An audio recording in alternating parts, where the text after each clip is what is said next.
All right, Anssi, welcome to the podcast, to the HH podcast. Thank you. Yeah. Do you wanna tell a little bit about yourself? Like you're studying here, and I mean, this episode is mostly gonna be about Russia, but I thought it would be interesting to maybe know a little bit about you.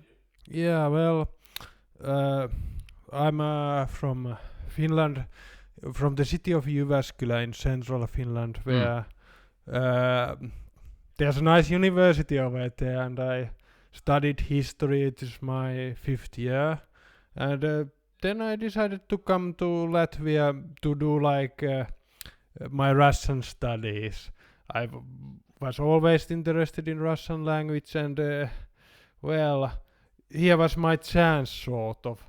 I didn't get the chance to go to Russia. I wanted to go, but in the beginning of 22, I had a chance, but of course the war started back Yeah. then, and that's why I'm in Riga right now. As close as you get to Russia, basically, Yeah, without yeah. being in Russia. Yeah, that's right. That's Yeah. right. Yeah. Okay, and so you're a history student, right? Yeah. In fifth year, but you're focusing this year on Russia, is that right? Well, actually, the university over here, the University of Latvia, didn't offer any history studies for exchange students, so that's one reason to. Okay. Yeah. And how has it been this far? Like, Well, it's I've enjoyed the country. Would like to do a lot of more, but of course studies and well, they demand a lot. yeah. Yeah. Is it? How would you say like the Latvian culture is compared to the like Finland, coming from the Finnish perspective? Well, I think didn't have exactly a culture shock, but the most different thing is maybe like how the customer service and like the Yeah. it is not it feels a bit unpolite, but of course, like maybe people don't have the easiest lives over here, and maybe they don't get paid a lot, so I can't exactly criticize it. Yeah. I mean, I definitely would have to agree with that. It's I would even go so far as to say that it's an objectively rude culture here. Yeah. Like I've been to many countries in the world, and it's not a very positive thing to say, but I think it's true. Yeah. It's an objectively rude culture. Like I have many examples, but like they don't say excuse me. Yeah. It exists in the dictionary, but it's just not used. Yeah. Like I think like elbows is more used. Yeah. Yeah, but anyways, like let's talk a little bit about Russia, because as I said, I think this episode is mostly gonna be focused on Russia, right? Yeah. And I was thinking, obviously Russia is a huge topic of discussion. So I was thinking maybe for this time we could focus more on like the older things of the Russian history. Maybe a little bit more boring to some people than the modern history, but it would make a nice foundation, and for the next conversation perhaps. Yeah. So I was thinking I had some quick facts about Russia that I could mention, and you can confirm or deny them. Just starting with some of the basics, that Russia is transcontinental, so it spans 2 continents, Eastern Europe and North Asia. Certainly, that's right. Yes. And if we are talking about the present ideology of Russia is like based on 2 continents, like it is a Eurasian country as opposed to like a European or an Asian country. And this is one of the big reasons they don't view themselves as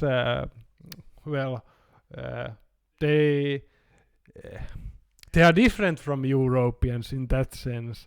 They feel like close, at least in the official ideology, to the Asian countries like China, for example, against this sort of decadent Western civilization, as they see it. Right. Yeah. That's interesting. Let's get into that more later. It's also the largest country in the world by far. It's almost 2 times the size of the second largest country, Canada. Not really, but almost. And it's also 2 times larger than the United States. Yeah. And China. Did you know that? Yeah. Okay. I was kind of shocked. Like 2 times the size of US. Okay, third point is that it's Europe's most populous country. So it has 144 million people versus Germany's 84 million. Yeah. Yeah. So it's quite a substantial difference there. But obviously some of them are going to be in the Asian part of Russia. Yeah. So a little bit cheating perhaps, but Yeah. But of course the Asian part is more sparsely populated, with Siberia being. yes. Mm. That's actually my eighth fact. Mm. Like Siberia is actually the largest geographical region of Russia. Yeah. I didn't know that. Like you know, as a kid, like you think that Siberia is just the top northeastern part where the gulags and that was, but it's entirely incorrect because Siberia is 77% of Russia's total land area. Yeah. It's crazy. Yeah. All the way to the Pacific Ocean. Is that I was gonna ask you about that because they sometimes they call it the Far East regions. Yeah. So do you know what is the right thing there? If Siberia extends all the way to the Pacific Ocean, or if it's the very coastal part to the east is called the Far Eastern regions? Well, I can't say exactly, but I know at least around the region around Vladivostok is called like the Far East region. Yes, Yeah. yes. So perhaps that's different from separate from Siberia. I'm not an expert Okay, in okay. this. Well, maybe we can look it up. I don't know. Let's see. And then the fourth fact. Okay, so obviously the country's capital is and largest city is Moscow. Yeah. And it is located in Europe. And not only is Moscow the biggest city of Russia, but also like in entire Europe with like 13 million. Okay, and or 18 million if you do the rest of the urban area, and then 21 million if you do the metropolitan area. And in 988, it adopted Orthodox Christianity. So that's like more than 1,000 years ago now. Yeah, like I think it was Prince Vladimir of the Kievan Rus who Christianized Russia, so it is said. And of course it was a major event in the history of Russia, like this adoption of Orthodox Christianity coming from Byzantine Empire instead of like Catholic Christianity instead of elsewhere in Europe. And this is one of the moments where the development of Russia differed from the other European states. In which way would you say that made it different? Well, one big difference is that in rest of Europe the Catholic Church was sort of separate from the like the realm of the monarch, the king, but in Russia the Tsar, the emperor, was the head of the church also. And there was like in some ways in Western Europe the church was sort of another force in society, like the king couldn't control everything but had to do compromises with the church, for example. But in Russia it was fused into one entity. Yeah, exactly. Yeah, like the patriarchs had some power, but in the history of Russia the church has always been subject to the ruler in a way. Okay.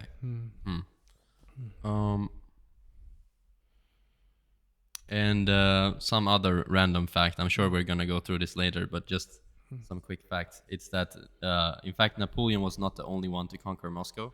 Do you know who the others was? Oh yeah, I know that the Poles conquered on the 17th century. Yes, that's right. There was a Polish invasion and also a Mongol invasion before the Polish. So the Polish invasion was 1610 to 1612, and they managed to enter and occupy Moscow. And then there was like the Polish prince who briefly was declared the Tsar of Russia. Yeah. And then the Mongols were in 1237 to 38, so briefly under Batu Khan.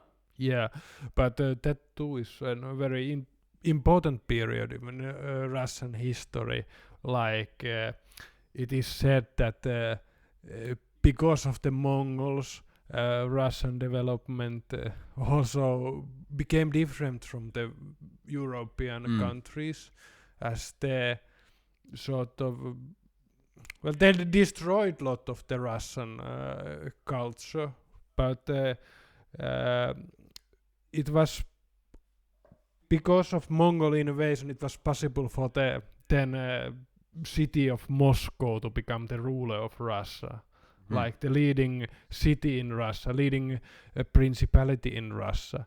And if it hadn't been for that, maybe it would have been, for example, Novgorod, with the city in the north, which would have become the leading city. And in a sort of medieval sense, it was more democratically ruled city of Novgorod. And maybe Russia wouldn't have become such an authoritarian place without the Mongol invasions.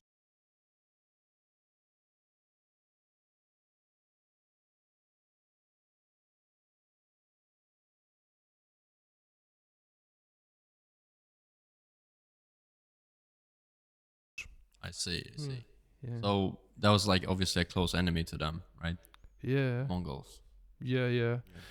And of course, it is because sort of the liberation from the Mongol rule was a big story in Russian history.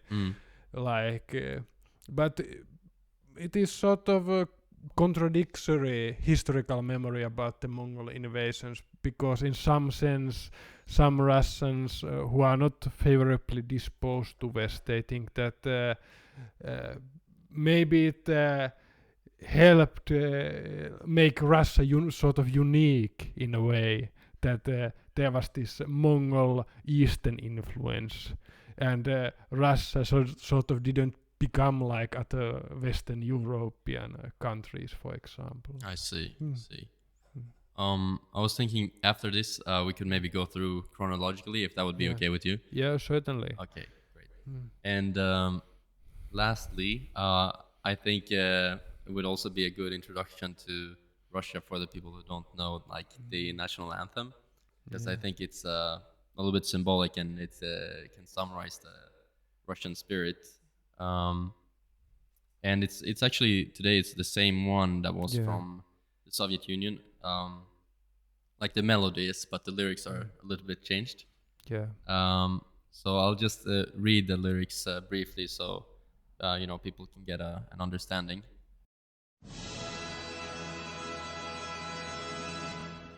So it says, Russia, our holy nation, Russia, our beloved country, a mighty will, a great glory, these are yours for all of time. Be glorious, our free motherland, age-old union of fraternal people. Fraternal means brotherly. Popular wisdom given by our forebears. Be glorious, our country, we are proud of you. From the southern seas to the polar lands, spread our forests and our fields. You are unique in this world, one of a kind, and that refers to Russia. And native land protected by God. Be glorious, our free motherland, age-old union of fraternal people. Popular wisdom given by our forebears. And then it goes on more or less like that, again and again. And it ends with like, our loyalty to our motherland gives us strength. What do you say to that? Yeah, well, it is interesting in a sense how the lyrics were written by the same person who wrote the lyrics to the Soviet anthem. Like he was still alive in the end of 90s.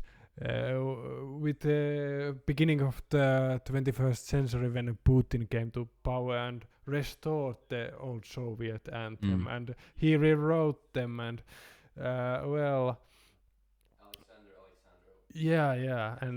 and of course it was sort of the new patriotic lyrics, instead of the old lyrics, which of course were in patriotic but in a Soviet way, praising Lenin and originally also Stalin, but of course after death of Stalin, those the part which praised Stalin was removed.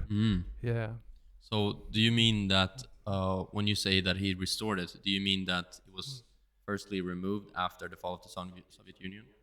Yeah, it was replaced by a different anthem, which this is poorly based on Wikipedia, by the way. But the fact was that the new anthem didn't have any lyrics, and it was sort of, for example, Russian athletes at the Olympic Games complained that they couldn't sing the anthem, and it was one of the reasons why Putin chose the new old Soviet anthem. That must be kind of awkward, like national anthem without any lyrics. You're just standing there in silence. Yeah. Like instrumental song. Okay, that's it. So maybe we can go back as far as possible to in Russian history as you can go. Yeah. If that would be okay with you, and Certainly. how did it get this large and everything? Well, where could we start? Of course, maybe being from Sweden, you would be interested how the Vikings founded Russia. Yeah. Yeah. I do know just a little bit about that, like with that they sent a message, but I don't want to get ahead of myself. They sent a message to Sweden asking for someone to come and rule and organize. Yeah, that's at least the legend, as it says. But the fact is, at least, that Russia was one of the sort of routes for the Viking travelers traveling to the Byzantine Empire, to the Constantinople, and the big rivers like Volga were like a part for the. It was a shipping route down to the Black Sea and to the Constantinople. So how does that river flow? Yeah, well, there are like other rivers in northern Russia, which well, I can't exactly place the geography, but of course, well, they. They used the rivers to go all the way down to the Black Sea. Is it connected to the Baltic Sea? I don't think it goes that far, but I'm not an expert in that. Alright, I'm looking up. It says that it's not directly connected to the Baltic Sea by natural waterways. It primarily flows through western Russia and eventually drains into the Caspian Sea. Yeah. Like you said. However, it is connected through the Baltic Sea through a series of canals and rivers. Yeah. So maybe there is something, and maybe it was more pronounced back in the days, like the Viking times. And you could go one river by ship, and of course then by land route get to another river. But anyway, it was like a preferred route for the Norsemen traveling to the southern rich land, like to the Byzantine Empire. And then at the time Russia was of course a mixture of various tribes, like many Slavic, but also the Finno-Ugric tribes, like people speaking languages related to Finnish, Hungarian, Estonian, for example. And then also there were Turkic peoples. Oh wow! And of course, it is said that it was Rurik, who was one of the Viking leaders, who founded the city of Novgorod, for example, and founded sort of. It is certainly the legend that the Russians invited him, or the Slavic tribes, the various peoples of the area invited the Vikings to take over, but How much is it based on a fact we do not know. So there's no clear historical source like a letter or anything like that. Well, I think the earliest written sources are like hundreds of centuries from centuries later. Mm. So it is hard to know. But what is clear that there was sort of a Viking upper class who ruled over great parts of the present day Russia. Okay, Yeah. okay. So that's like the earliest point in history that you know, basically, from Russia. Well, it is the sort of founding of Russia, yeah. Yeah. Of course, then at that point on, well, the sort of the Vikings, Viking upper class, they adopted Russian language, and from that point on, it became part of history of Russia, of course, but I think in centuries later there still were these contacts with Scandinavia quite late on. I can't go into it exactly, but I think there were like these royal marriages, for example, with Scandinavian royalty in the Middle Ages. Mm. And what happened to the Finn-Ugric tribes? Did they get like absorbed into the majority, or do we know?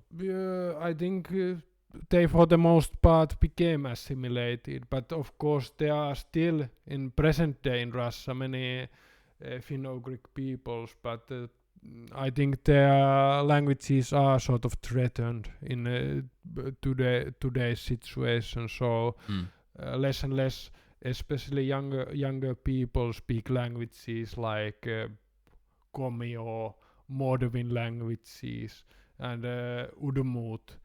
These are the names of the peoples, Finno-Ugric peoples of the Russian Federation. They have their own republics, but of course Russian language has been becoming more and more dominant. Are they still? I mean, if they're intermarrying with Russians, then it should disappear eventually, right? Just a matter of time, no? Well, that is one of the scenarios of the future, one might say, of course. And I don't know. Of course, it would be wrong to say that the present Russian government only like favors the Russian language. It of course a big thing for Putin and his regime is to always point out that Russia is a multinational state. Russia is composed of many diverse peoples. It is emphasized all the time in propaganda, but of course it is the sort of Russian nationalism has been getting stronger.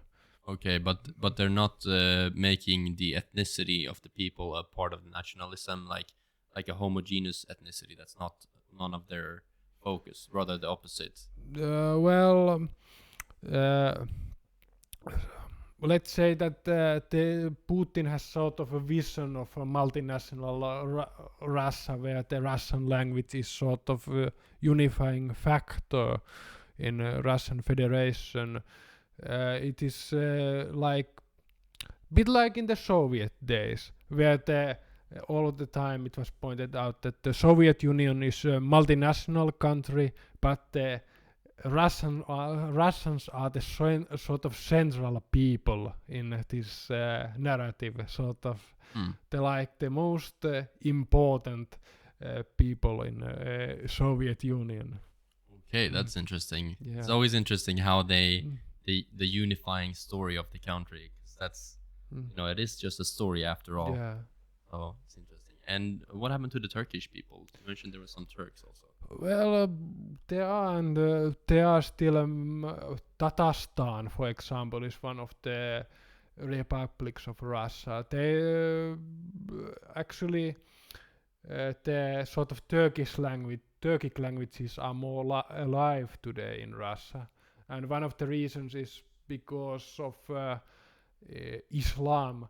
the Turkic peoples, because of their religion, they are maybe more resistant to the influence of Russia. For example, I think that religion is a factor why these people haven't become that assimilated. Yeah, that seems very plausible. Like, it is something that kind of stops. One could say stops integration, or is a factor perhaps that remains one remains loyal or staying with their culture. It seems like atheists are maybe more adaptable, for lack of a better word. Yeah, I would think so. And of course, these Turkic peoples, they are maybe more numerous than Finno-Ugric peoples, for example. And of course, Islam is a big political factor in Russia also, with the like terrorist strikes are one example of this, like the political Islam also being a factor. Of course, the wars in Chechnya, for example, pointed out like Islam being sort of Muslim peoples being sort of a difficult factor in Russian Federation, with them being with being separatism in Chechnya, with the war in Chechnya. But of course, now president of Chechnya is a big ally of Mr. Putin, and so Islam, Russian government say, is also one of the many religions of the Russian Federation. That's interesting. You don't hear a lot about that, like, or those minorities. Interesting. Do you think they handle them better than China do? Because I've heard that the Chinese Muslims are a bit discriminated against, you could say. Yeah, well, one could say it's the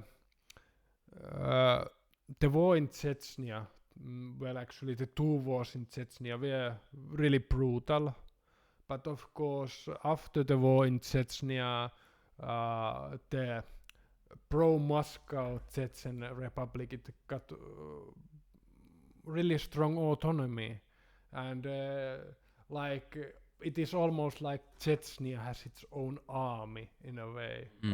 And there were like the capital of Chechnya, Grozny, it was rebuilt, and there were like big expensive mosques and things like that. So it's not like Russia discriminates against Muslims, official Russia. But there is, of course, also a lot of anti-Muslim and anti-immigrant sentiment in Russia also. So it's not like... actually, one of the interesting things about this is like the late opposition leader Navalny. He was one of the more... he was more nationalistic and against the Muslim peoples of the Russian Federation. So this is... one couldn't say that Putin is only... Putin, one could say he's more like a Russian imperialist. He likes great Russia, but he doesn't want a sort of mono-ethnic Russian nation state. And some of the Russian opposition leaders, they may be more democratic, some of them, but they may also be in some way more nationalistic. And of course there are like also neo-Nazis and groups like that in Russia, so it's not like many people say that Putin is worst that Russia can offer, but I don't think that's necessarily the case. But that's very interesting, though. So, for example, if we take Navalny, he means he would rather have maybe a bit smaller Russia that's more homogeneous with strictly Russian people, whatever that means. Yeah.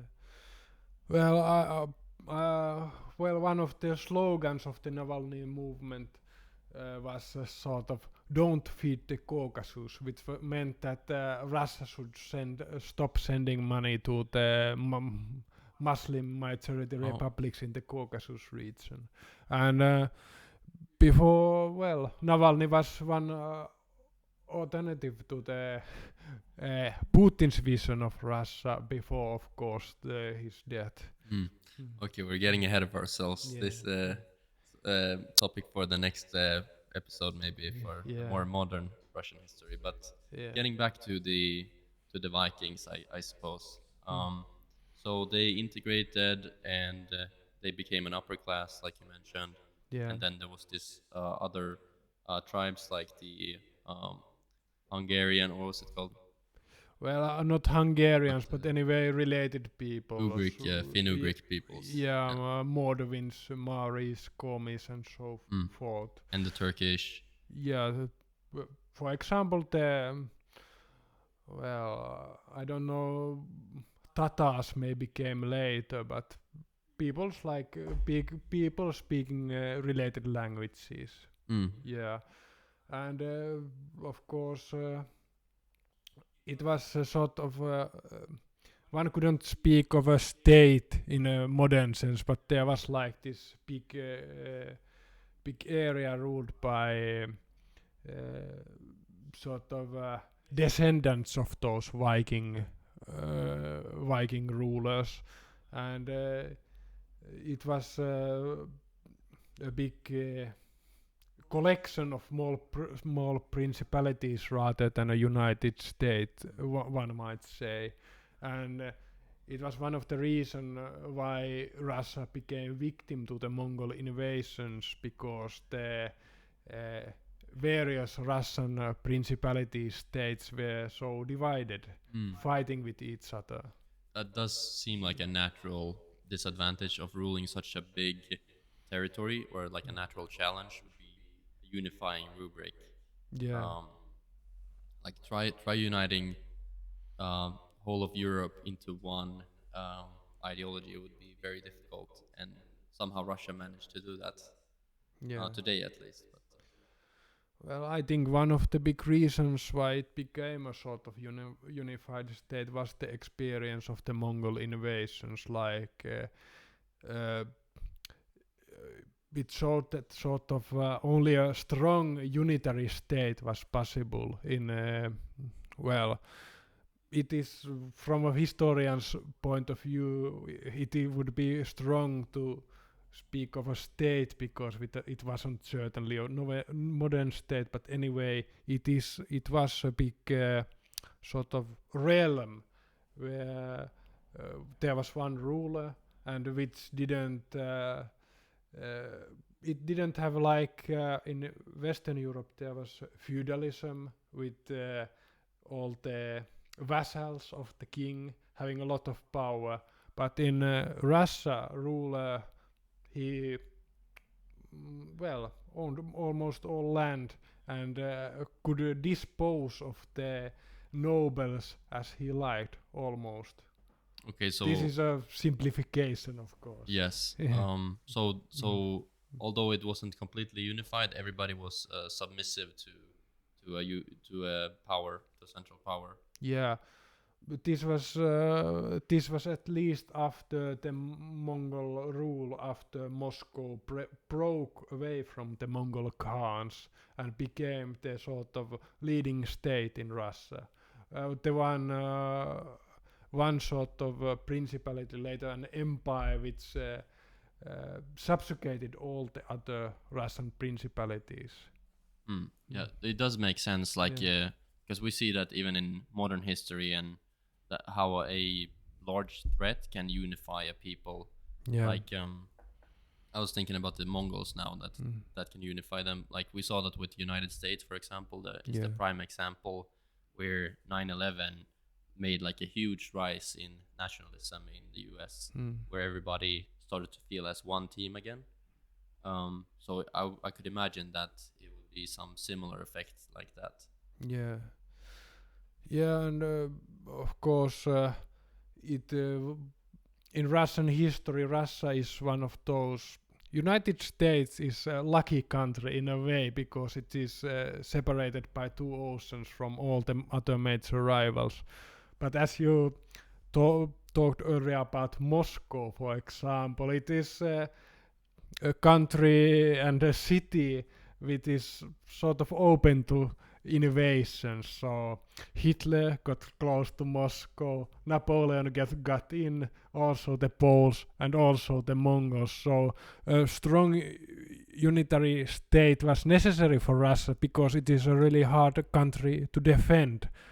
Also really hard country to conquer, but that's also, it's like Russia is a vulnerable country in many ways. But isn't that a paradox or a contradiction? If it's easy to defend, shouldn't it be easy to conquer also?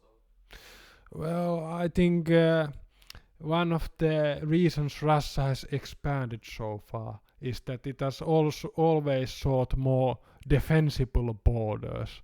And it is certainly reached a situation where it's large enough so that the conquerors may take over one part of Russia, but it is still so large that it is hard to rule over all of the conquered territory.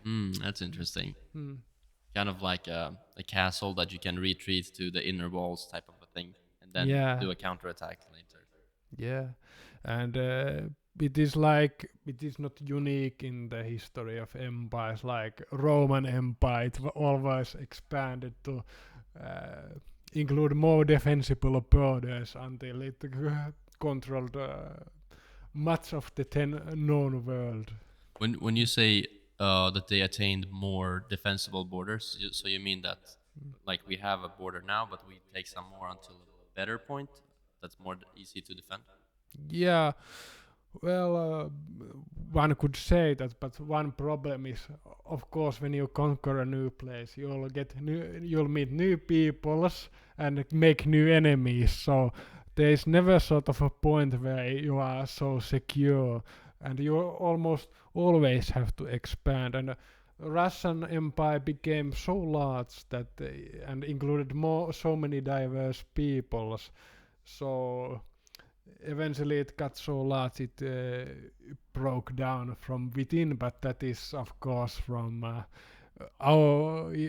of course we are still speaking of earlier times, but that is one of the factors in Russian development. A typical thing for empires, they try to expand to become more defensible, but they always remain in some way vulnerable to internal and external threats. Okay, yeah. It would seem that it would be harder to organize a defense if you have a larger territory, right?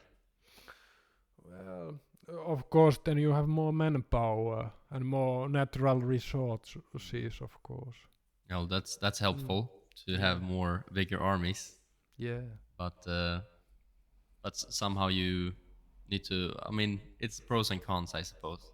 Yeah. Certainly.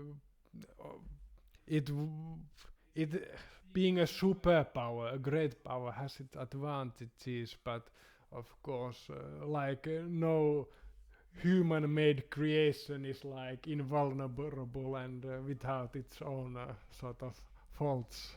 Yeah, yeah.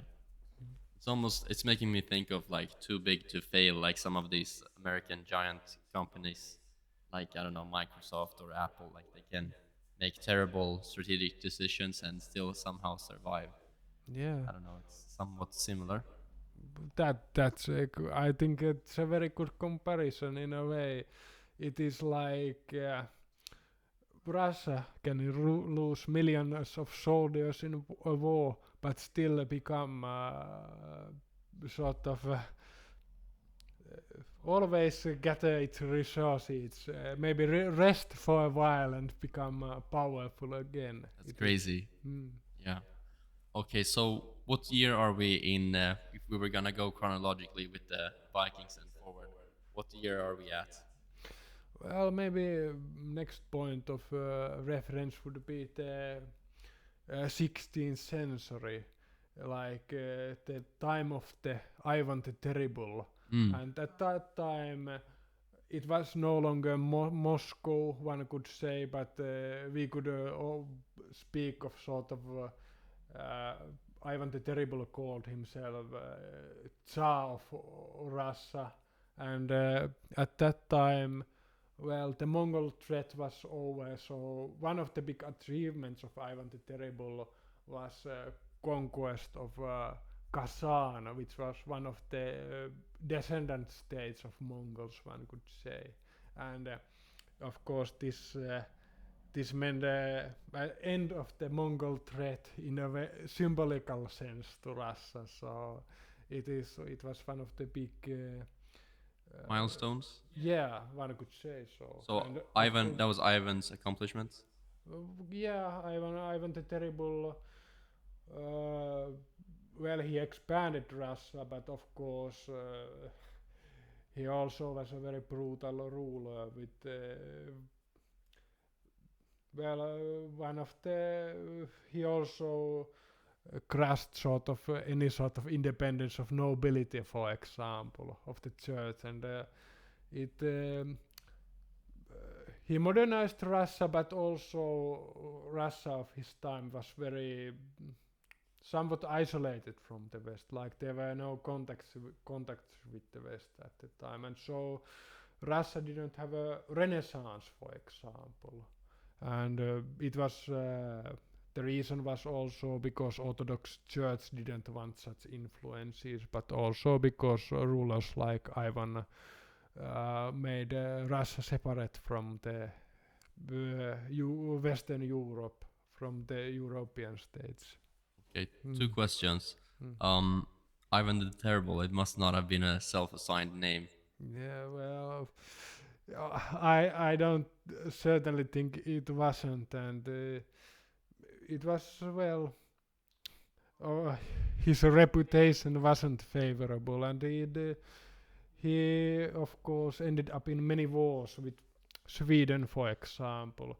Actually, one of the interesting historical facts was that Ivan the Terrible and King John III of Sweden used to send letters to each other, insulting each other, and maybe this is one fact that as a Swede would interest you. That's interesting, indeed.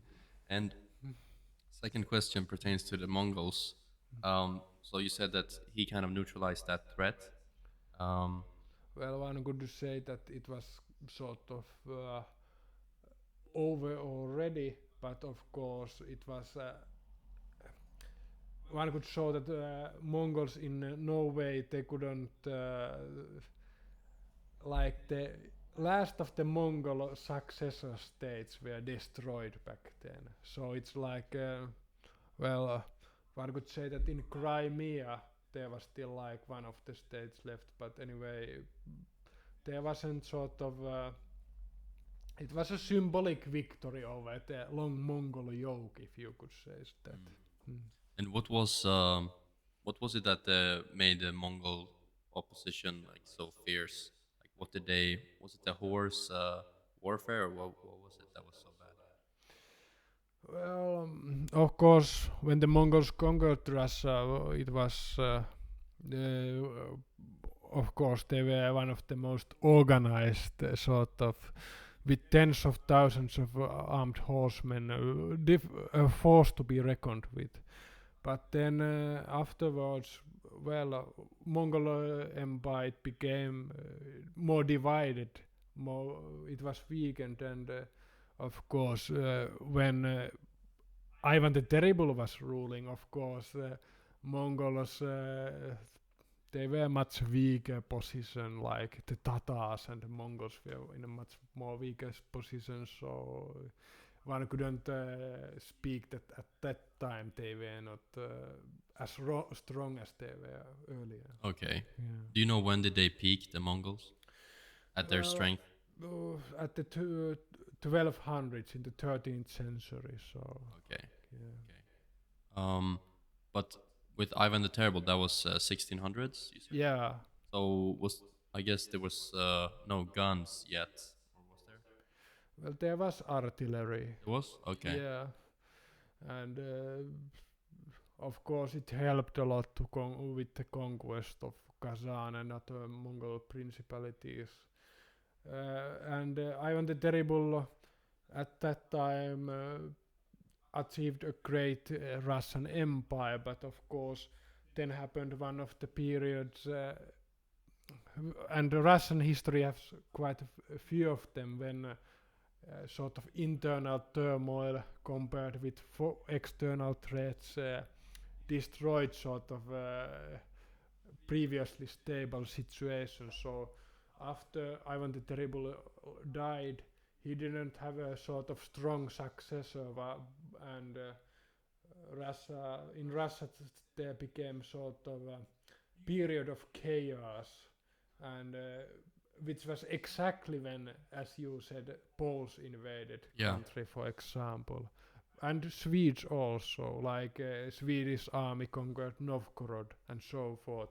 And at the end of it, Russia stayed. There was a new dynasty which came to power. The dynasty of the Ivan the Terrible. He was descendant of Rurik, at least as they said that. But his dynasty came to an end during the period of chaos, and then Romanovs became to power. But of course, Russia was then smaller. Swedes took over, for example, the region which is now St. Petersburg, for example. So Russia lost connection to the Baltic Sea as a result of the period of turmoil. But what was the idea with when the Swedes like did that?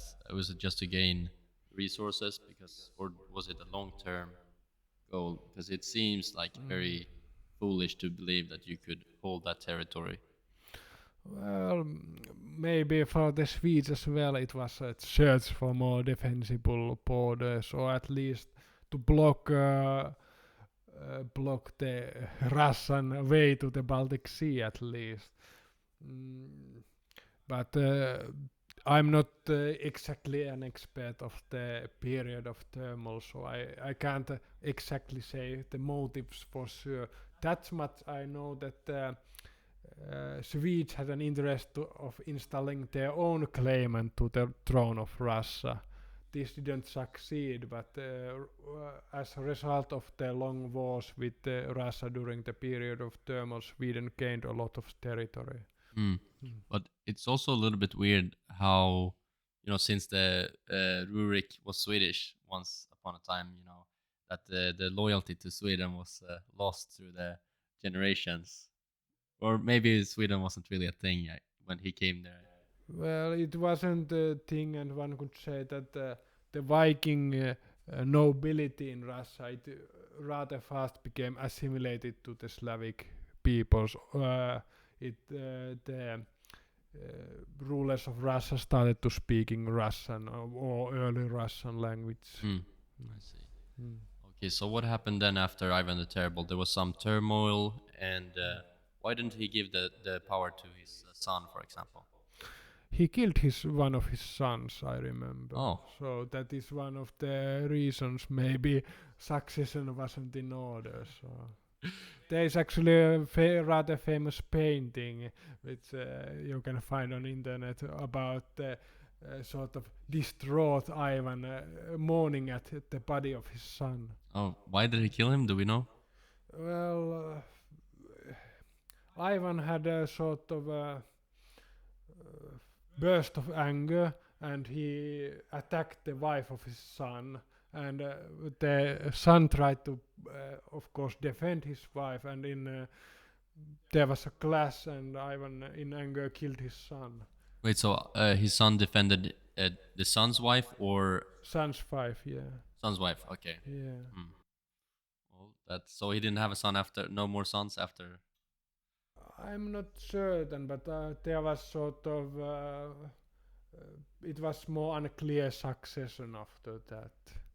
But if it would have been done properly at that time, it would have been a son, right? Yeah, well, it would have been son or some family member. Yeah, son, because at that time I don't think Russia didn't have a sort of female succession also. I don't know if Ivan the Terrible had daughters, but Russia then later, we'll get to it maybe later, but there were of course great female rulers in Russian history also. Yes. Just fix the mic a little bit so this silver part is. Yeah. Yeah, that's Yeah. much better. Yeah. So what happened then? We said that the Polish invaded. The exact year, let's see, it was 1610 to 1612. Yeah. So that was after him then. Yeah. Okay. And what about after that? They took it back, I suppose. Well, after the Poles were driven out of Moscow, for example, and then for some 100 years there was Romanovs ruled Russia, and then great milestone was when from the Romanov dynasties, one of the greatest rulers of course was Peter the Great, and during his reign Russia really started to adopt a lot of the technology and culture from the West. Wait, can we just define what is Romanov culture? Or what is Romanov? Romanov is a family name, a dynasty. Okay. Yeah. And it was a Russian family? Yeah, it ruled Russia from beginning of 1600 until the Russian revolutions of 1917. Oh wow, so quite 300 years. Okay, so perhaps the most important family name.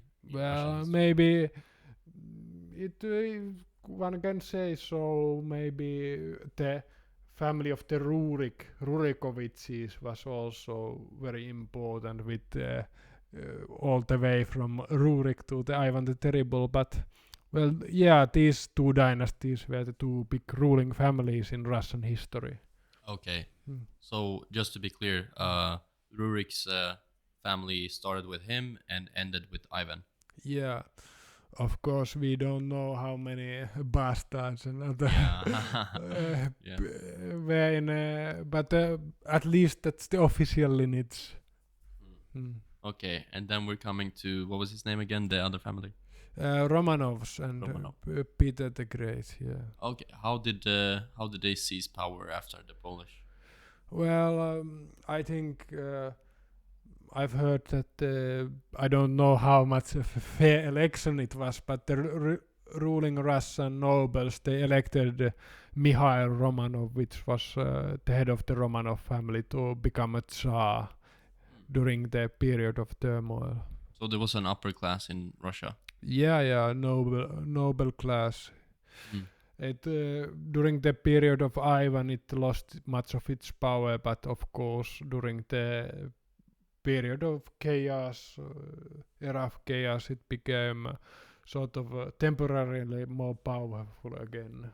That makes sense. When in a power vacuum situation, that they would grow. Yeah. Okay, and they had some type of a meeting, or maybe you don't know exact details, but they elected some sort of meeting, yeah. And elected this Romanov. Yeah, as their ruler. Yeah. Do you know the criteria for electing him, or? Well, I don't that much. I don't know. Okay, but in any case, he comes to power, and what does he do next? Well, is the Polish already defeated at this point? I'm not exactly sure of the chronology, but this is one of the points anyway when Russians managed to drive out the Poles. Okay. Yeah. And of course the war continued with Poles and Swedes for quite a while, but eventually the Romanovs managed to sort of became established as rulers. One thing that maybe we're forgetting, what's happening on the eastern side, in the Asian side at this point. You mentioned Swedes and Poles, but what about Chinese or, I don't know, Mongols? Well, Russia already from the period of Ivan the Terrible, I think, started to expand in Siberia, but it didn't, like, this expansion didn't meet a lot of opposition because these parts were so sparsely populated, and local peoples couldn't exactly oppose the Cossacks, for example, who came and established Russian rule over there. So Russia expanded to the Pacific Ocean without much opposition, one could say, in the east. Okay, that makes sense. Because Yeah. even today, I think I read that it's only three persons per square kilometer, Yeah. which is very low, obviously. Mm. Funny fact, or perhaps not so fun, but some of my ancestors in Sweden were actually killed by the Cossacks that came into Sweden and like burned houses and things like this. And I think it was around this time actually. Oh yeah. Yeah. Was it during the 1500s or? Yes, I think so. Yeah. Yes. So slightly earlier than. Yeah. Well, I know that at least during the era of Peter the Great, there was a lot of Cossacks. Well, they devastated parts of Sweden that are now Finland, for example, and they attacked also Swedish mainland in had sort of rage, but I don't know if in 1500s they got as far as mainland Sweden. Yeah, I will have to see exactly when it was, but it did happen. Okay, so what happens next? Well, of course, the Peter the Great's rule was a great turning point. Before that, the Romanov Tsars didn't have that much contact with the Western Europe and Western technology. Like, I think it was maybe predecessor. I can't say for sure, but Tsar Alexei, who was before Peter, who sent some people to investigate, to move to Western world and see what was technology and culture and things like that over there. And then what happened was those only one of those people returned, like others chose to stay in the Western countries. Where It's not a good sign. Yeah, but of course, one of the things Peter the Great did different, but he personally went to see what was like. He like incognito traveled in, for example, Netherlands and England, for example, and saw, however, how, for example, you could construct a modern navy, and this was a big factor in Russian expansion, so that the Russians constructed a navy. At Peter, he expanded Russia to south. He conquered territory opening Russia way to the Black Sea. When did Peter live? He ruled from the end of the 1600s to the I think he died in 1725, if I'm not mistaken. Okay, what was his full name, and which son in the dynasty was he? If I'm not mistaken, maybe he was son of Tsar Alexis, but there was Fourth like son, maybe, or from the first one. first one was Mihail, Okay. then was Alexis. I'm not sure if there was someone in between, but Peter was maybe after Alexis. And what was his full name? Peter. Pyotr Alexeyevich in Russian, if I'm not mistaken. Okay. All right. So that is almost the end of the 1600s and coming into the 1700s then. Yeah. So at this point, Peter had modernized Russia and military. He had conquered a way to the Black Sea. And then, of course, a big event was the Great Northern War with Sweden, with Russia, Poland, and Denmark, for example, allying against Sweden. And it was a long 20-year long war. And at that time, of course, Peter's armies conquered a way to the Black Sea and established the city of St. Petersburg. officially after it was the name of the Apostle Peter from Bible, but of course it was city of the Peter, so maybe there were some like more egoistic reasons for naming it such. Okay, so he kind of named it after himself. Well, officially it was after Saint Peter. Okay. Yeah. Interesting. And when what's the effect of this war, and when does it end? Well, it ended in 1721. From being Riga, one of the it was interested in important in history of Latvia, for example, that Latvia and the Baltic provinces became part of the Russian Empire. From being Sweden earlier. Yeah, from being Sweden earlier, yeah. And then part of Finland became part of, part of the Swedish Finland, one might say, became part of Russian Empire. And one could say that this is the point that Russia became a great power in a European stage. Sort of before it wasn't much of a factor in European politics, but now it was big enough and sort of important enough to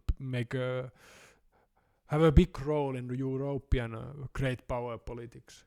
So when you say that it wasn't a big part earlier, that makes me think: was it because they were isolationist, that Russia had an isolationist strategy, or was it the threat? One could say that both were factors. So Ivan the Terrible tried to expand to west, for example, but he lost that war. So it wasn't like the other European monarchies.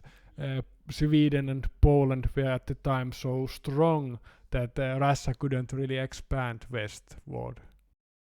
But why didn't the European powers expand into Russia, if they were not that important?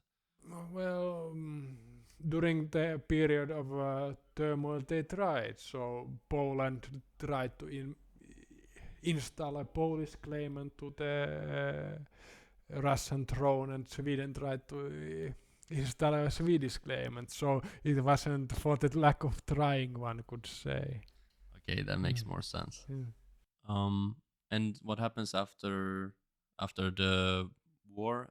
They start becoming more prominent, you say? Yeah. So at this point, Russia expand southward. Like there are a lot of wars with Turkey, for example. So Russia has at the time following Peter's rule, there are many women rulers of Russia at this point. So Catherine the Great is one of the most prominent, and it was during her reign that Russia conquers a way to Crimea, for example, and at time also Poland is divided between Prussia, the leading German state, Austria, and Russia. So a lot of territory is added to the Russian Empire. But it seemed, I don't know if you're biased, but it seemed like this Peter guy was very important for Russian history. Like that he did a good job, basically, in Russia's point of view. Well, from Russians' point of view, but speaking as a Finn, I would have to point out that the war in the Great Northern War was really brutal. It was like, well, the Russian army is robbed and raped and murdered in territories of modern Finland. So in my country, Peter the Great isn't exactly fondly remembered. Right, that makes sense.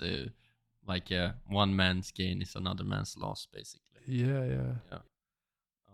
And Catherine the Great, I don't know if you've played the not the Risk, but the Civilization games. Yeah, I have.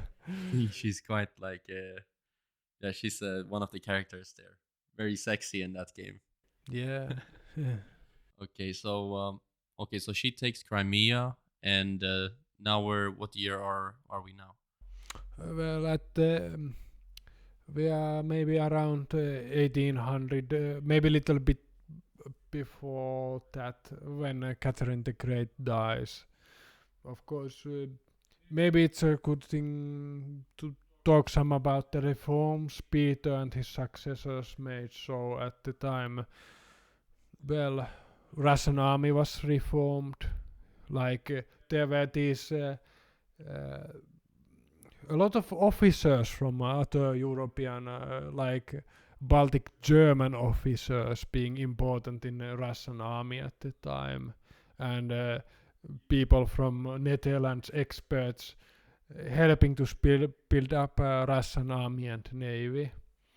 Then big reforms like first universities in Russia, for example. But of course, Peter's rule for the ordinary Russian wasn't without downside. Like the serfdom became more harsh under the rule of Peter, and it became more of a problem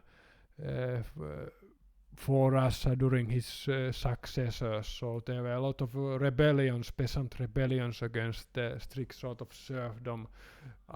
With serfdom, of course, like the peasants lived in the lands owned by nobles, and they couldn't, for example, move away from the land owned by the nobles, and they had to work for them and were ill-treated. And of course, it was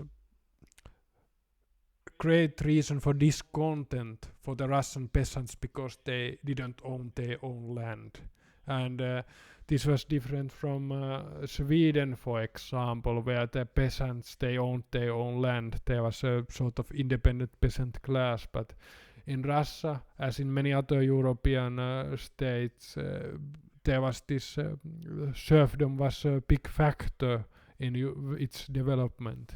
Was this during the entire 16th century, or sorry, from 17th century? Well, I think it has earlier roots, but it certainly became more established during Peter's time and later on. So you said the peasants couldn't move away. What does this mean? Like, it's a type of slavery? Well, in a way, because you are sort of tied to the land. You have no right to move from to cities to seek a job, for example. Yeah, have obligations to the landlord, the noble, and you have to implement them, and you have a sort of little independence in your matters. You can't, for example, decide when are you going to work, and sort of with Russian serfs, I don't think they could. They had to give up some of the grain they farmed away to the nobles. So it was a disadvantageous system to the ordinary peasant. Yeah, it does sound very unpleasant. Yeah. But, we're almost getting into Napoleon, right? Yeah. But maybe there's something important happening before, or not really. Well, of course, many, as I said, there were the reforms, of course, but well, it does give us a chance to go into the era of Napoleon because the great next big reforming Tsar was Alexander the First, like son of Catherine the Second, Catherine the Great, Tsar Paul. He ruled for a while, like few years, but I think in the end of the 18th century he was assassinated, and Alexander the First came to power. And of course he was one of the great Russian tsars in a sense because he was instrumental in defeating Napoleon. Right. So he was this Alexander. He was the great grandson of Catherine the Great. Yeah, I Something like think that. Yeah, yeah. But there was a lot of things happening then with, because I think the Russians were at some point allied with Napoleon, but they switched sides later in the war, I believe. Yeah, it was sort of Russia was one of the big European states allied against the influence of Russian French Revolution, like this sort of uh, well, godless threat to established rule monarchs and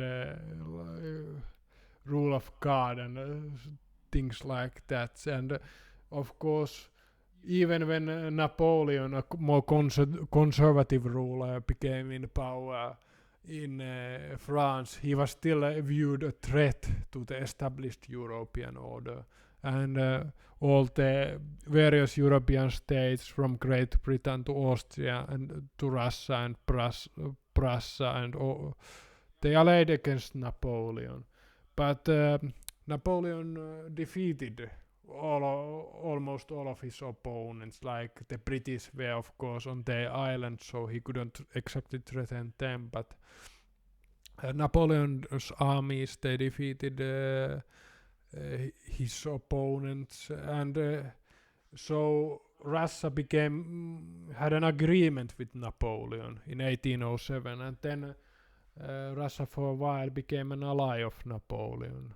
From point of view of my country, from point of view of Finland, this was an important development because one of the deeds Alexander did in his few-year alliance with Napoleon was to attack Sweden, which was allied to the Great Britain and an enemy of Napoleon. And during this war, Alexander conquered Finland and made it part of Russian Empire. But of course, in 1812, few years after that, Napoleon invaded Russia. Yes, and he was unsuccessful. It was this famous retreat from Moscow. It was barren and not much resources, and it didn't. It seemed, I mean, from the movie Napoleon, it seemed like they were trying to get to the heart of Russia and like kill it, but they reached the heart and realized it was like two more hearts further into Russia. Like that wasn't enough to kill them. Yeah. Like you mentioned earlier. Yeah, and of course Russia could implement the sort of tactic of scorched earth. So Moscow was burned by the Russians, set on fire, and the French army couldn't exactly live very well. It was also very cold.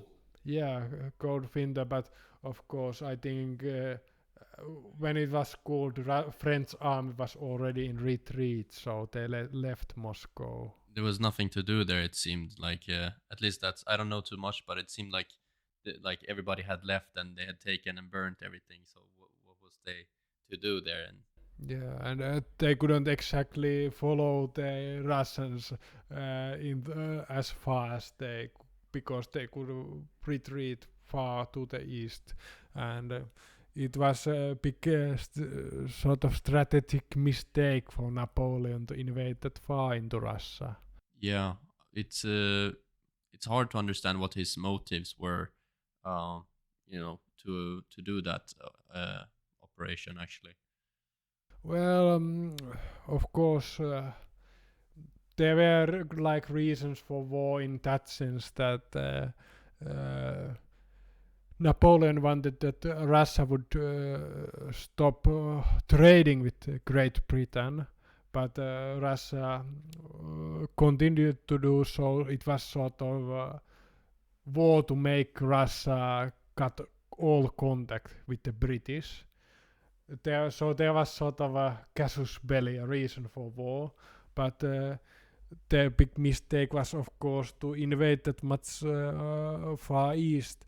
But of course, it was sort of a belief at the time that if you control opposing powers' capital, they will assume peace, they will accept peace. But of course, Russians were different, and Napoleon's armies. Well, of course, Moscow wasn't the capital at the time, but it was the most the sort of city where the Tsars were crowned, for example, a very important place. And Napoleon believed that symbolically conquering it would sort of make Russia surrender, but that wasn't the case. I can only imagine like how difficult supply lines must have been also at that time, like everything by horses and feeding like the Grand Armée. Like I don't even know how they managed to do that. Yeah, and being that difficult, of course, was a reason for the big catastrophe. Like you couldn't get that. Of course, Napoleon's armies probably expected that they could, like, no, well, steal from the peoples in the way, like get grain from the peasants. But of course, Russians burned in their way. And left before the French get there, so they couldn't get supplies from the locals, which they may have planned.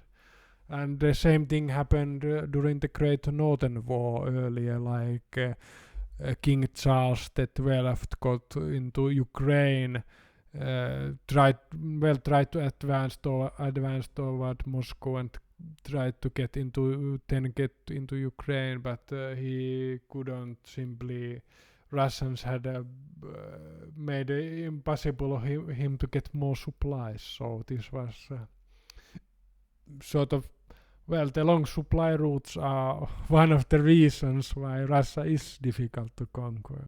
Yeah, no kidding.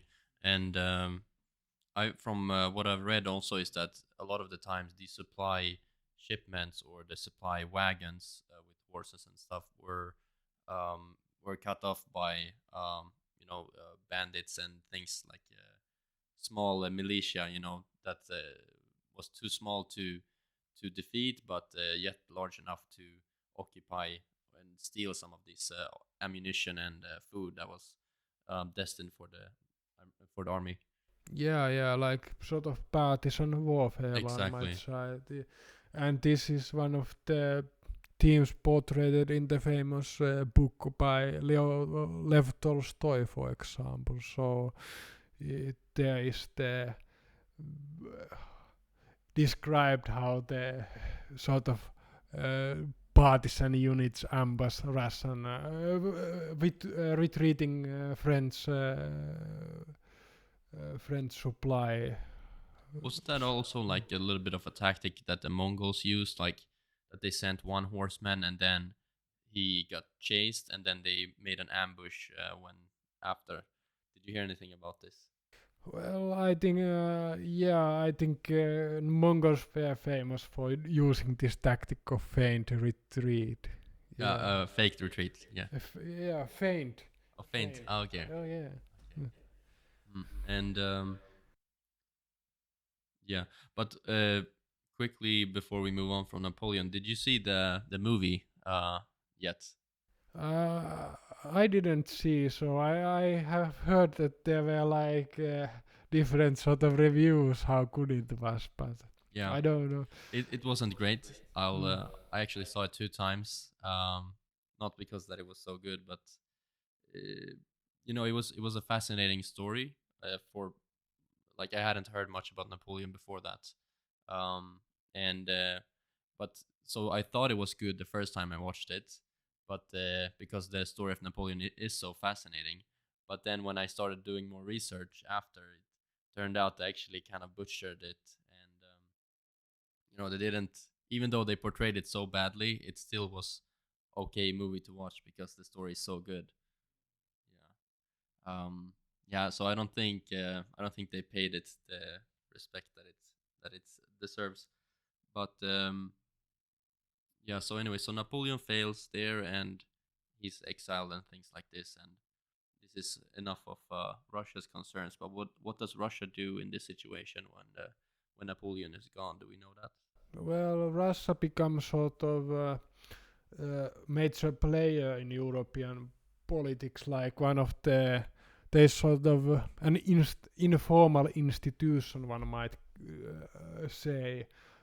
It was called the Concert of Europe, which included powers like Great Britain, Prussia, Austria, and Russia, for example. And these great powers sort of decided between them sort of what happened in European great power politics. So there were, and this sort of worked until First World Wars.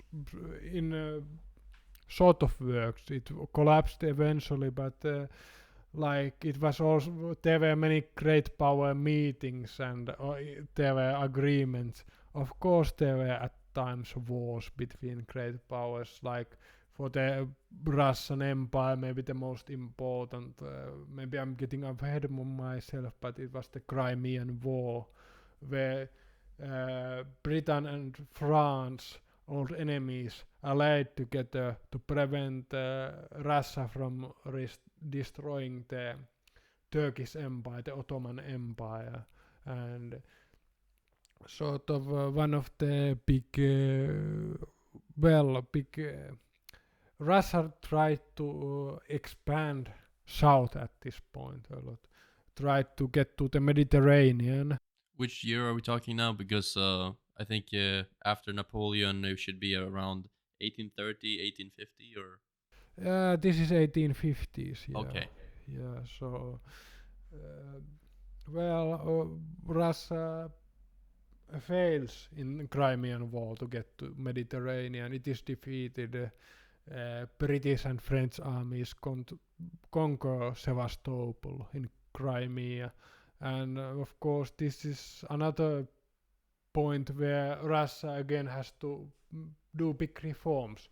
Like Peter the Great has to reform Russia to be a great power in European politics. So also, well, at this point, Russian ruler had been Alexander's successor, Nicholas I.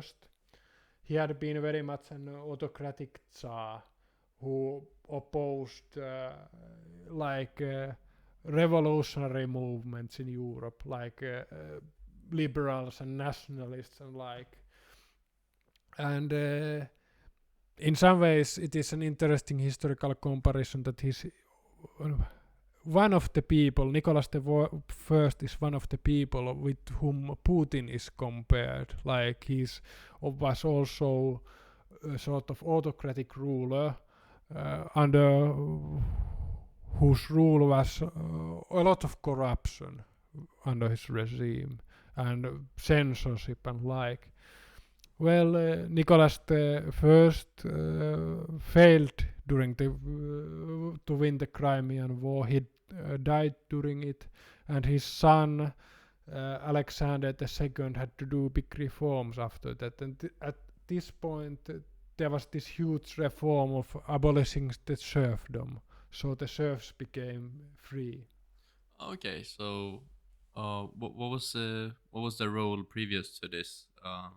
So they were like slaves type of a thing, or Well, yeah, slaves in that sense that, or servants? well, they were like, one could say they were farmers with had to do work for the nobles, for example. Like nobles owned the lands like they got the profits, but the serfs like they were, well, in a sense they were servants, that they did much of the work needed to give the landlord profit from his land, Okay. of his land. And what happens after this? Well, after serfdom is abolished, there is it does help Russia in some ways because, for example, army becomes more efficient. One of the problems with the Crimean War was that the army composed of serfs didn't have, I think, didn't have that great battle morale, for example. And Alexander II may have believed that the army composed of more free peasants would be more willing to fight, for example. And well, there were these great reforms, but of course, for an authoritarian system, one of the greatest dangers is when it tries to reform itself. So there was, of course, Russia became more liberalized. There was sort of a new system of courts, for example, like open courts where like trials were done in more fair fashion, for example. But so you mean they're becoming vulnerable when they're kind of reforming, taking off the armor and like this? yeah, that's right, and this opened a road to more radical demands from the like Russian university students and people like that. They started to found secret societies and like which demanded more radical reforms, and they thought that a revolution. They looked at the Tsar's regime and the emperor's regime and thought it was vulnerable, and maybe through terrorism with assassinations and likes, you could start a revolution and overthrow the whole system. Like and well. Alexander II was eventually assassinated in 1881, and well, and this sort of ended sort of more liberal reforms in Russian Empire. So the last two Russian emperors, Alexander III and Nicholas II, they tried to be as autocratic as possible. Let's take a quick break and then we can return to perhaps the First World War after. Okay. Before we move on to the First World War, just had one question earlier that I forgot to ask. Before there were like bullets and fire powder, how was it still a defensive advantage to be like to defend it from the beach? I mean, from what, like, because that's the most difficult, right? Like, for example, with the Great Britain, they were very isolated and very well protected from the water. But do you see my point? Yeah, well, maybe it wasn't as big of an advantage as later, but of course it was a big advantage, and that's why, of course, Great Britain, United Kingdom became the dominant world power because it was always protected by a strong navy and by the sea. Yeah. So, but of course, maybe landing somewhere wasn't as difficult in some ways because you couldn't exactly mow someone down with a machine gun and thing like that. Right, right. So you think it was magnified, the advantage was magnified when you had fire powder and bullets? Yeah. With the invention of bullets and gunpowder, of course it became more, advantage became greater. Yeah. That makes me think of the scene in Napoleon when Napoleon's first success, when he kind of destroys the British Navy that's in the harbor of southern France. Oh yeah, Toulon. Toulon, exactly. Yeah. Like they only had cannons, but still like quite some range with the cannons to be able to, because that was the whole thing when they stormed the tower, or the how do you say, bastion, like the castle. That was in order for them to get the reach for the cannons to be able to destroy the navy. And once they had that, once they had the castle, then that forced the British Navy to leave the harbor that's how they got a hold of the city. Yeah. Yeah. Anyways, that's a small detour. But let's continue with Russia. Yeah, well, after the Alexander III, second, if we speak of the developments before the First World War, which led to the First World War, of course, important was the Germany became unified with Prussia uniting the various German states together, and of course, this was a big challenge to Russia. And also Russia was involved in a great power politics in the Balkans, for example, but also in Far East. It tried to expand towards to Korea, for example, but to Manchuria. But the one big event which happened to Russia before First World War, which was really consequential, was the Russo-Japanese War and the revolution of 1905, which followed. And Russia, of course, believed it was believed at the time that Russia, being sort of a European state of the white man, it would easily triumph over this. At time it was believed that racially inferior Japanese, but of course this didn't happen. So the Russian Navy came all the way from the Baltic Sea to the Pacific Ocean, traveled around Africa, for example, and it was destroyed by the Japanese. And of course, this Tsar Nicholas II and his advisors believed that short victorious war, it would strengthen the Tsarist autocracy, but different thing happened. So it was start of the revolution. Unrest everywhere in Poland, in Finland, in all the provinces of the Russian Empire. There was great upsurge of nationalism.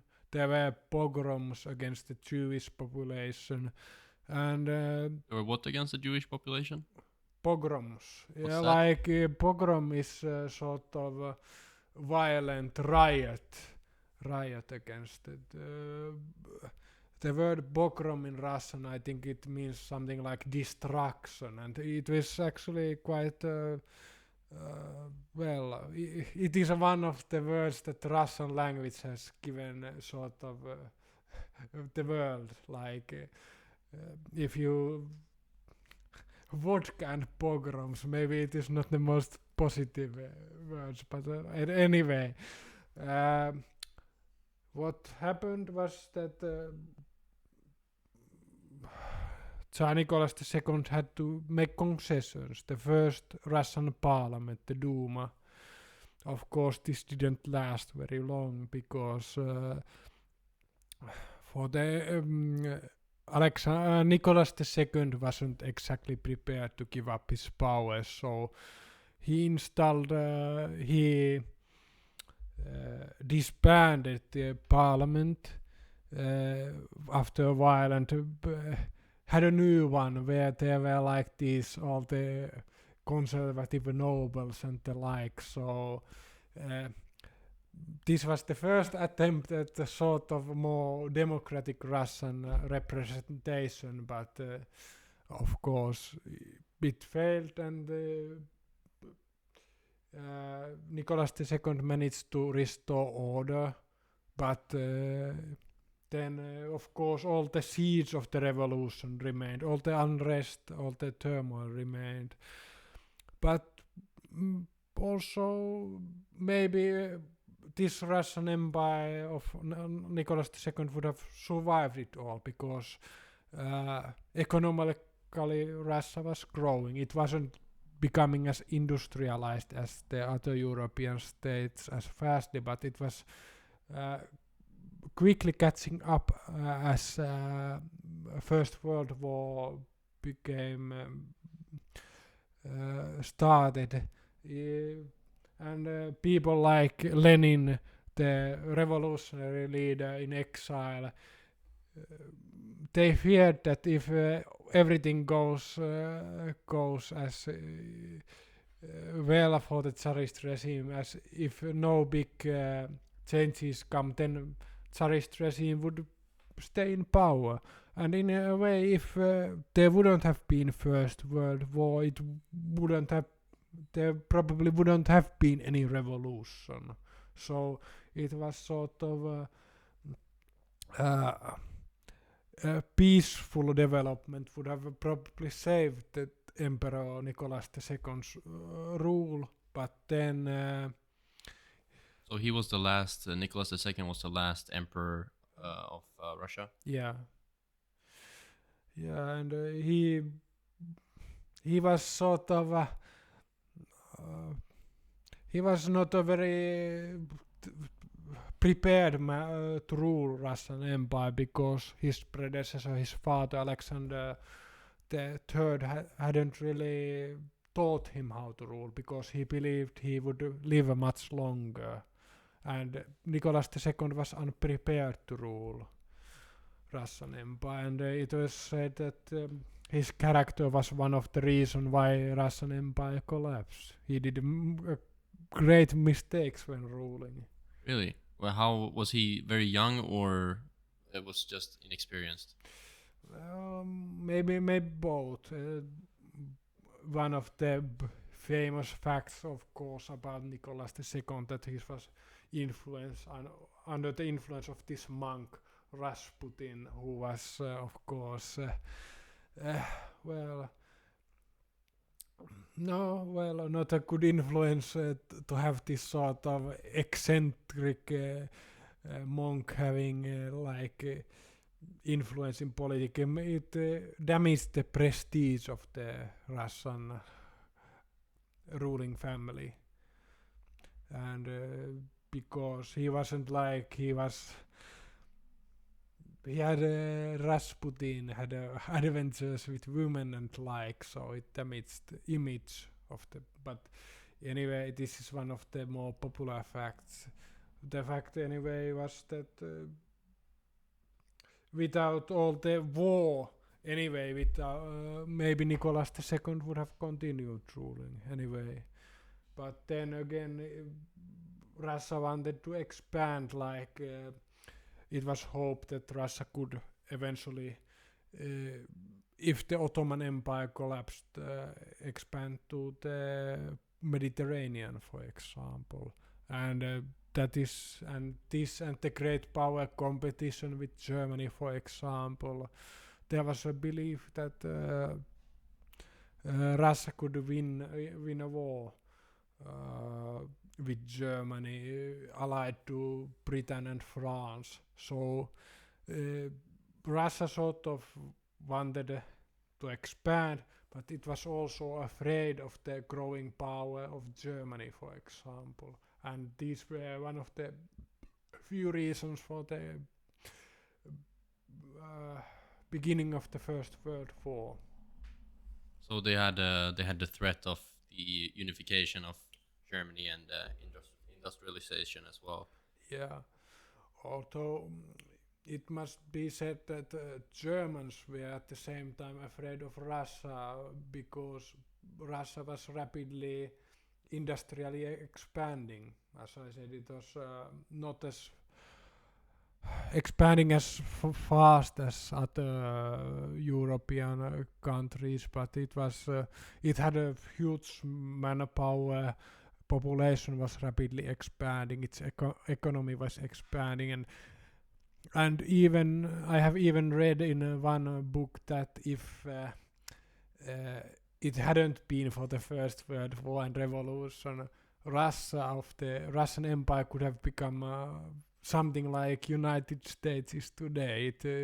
It had a massive capacity, but of course war changed everything. So war against Germany, Germans of course defeated the Russian Empire in many battles, but of course, the greatest threat to Tsarist rule became from inside. The various revolutionary movements, socialists, anarchists, and so forth, and also from the nationalists within, separatists within Russian Empire, like Poles and Finns and others. So, and of course, war gave an opportunity to all these groups to fight against Russian Empire. And where do where does Lenin come into the picture? And I mean, we have the First World War. I think people know how it started, but should be good to clarify that, I suppose. Yeah, well, First World War began. Well, it began with the Austrian attack on Serbia, which was an ally of the Russian Empire. And of course, Russia had pledged to protect Serbia as it was a fellow Slavic country. Of course, it wasn't. There were many sort of great power interest involved, but this is.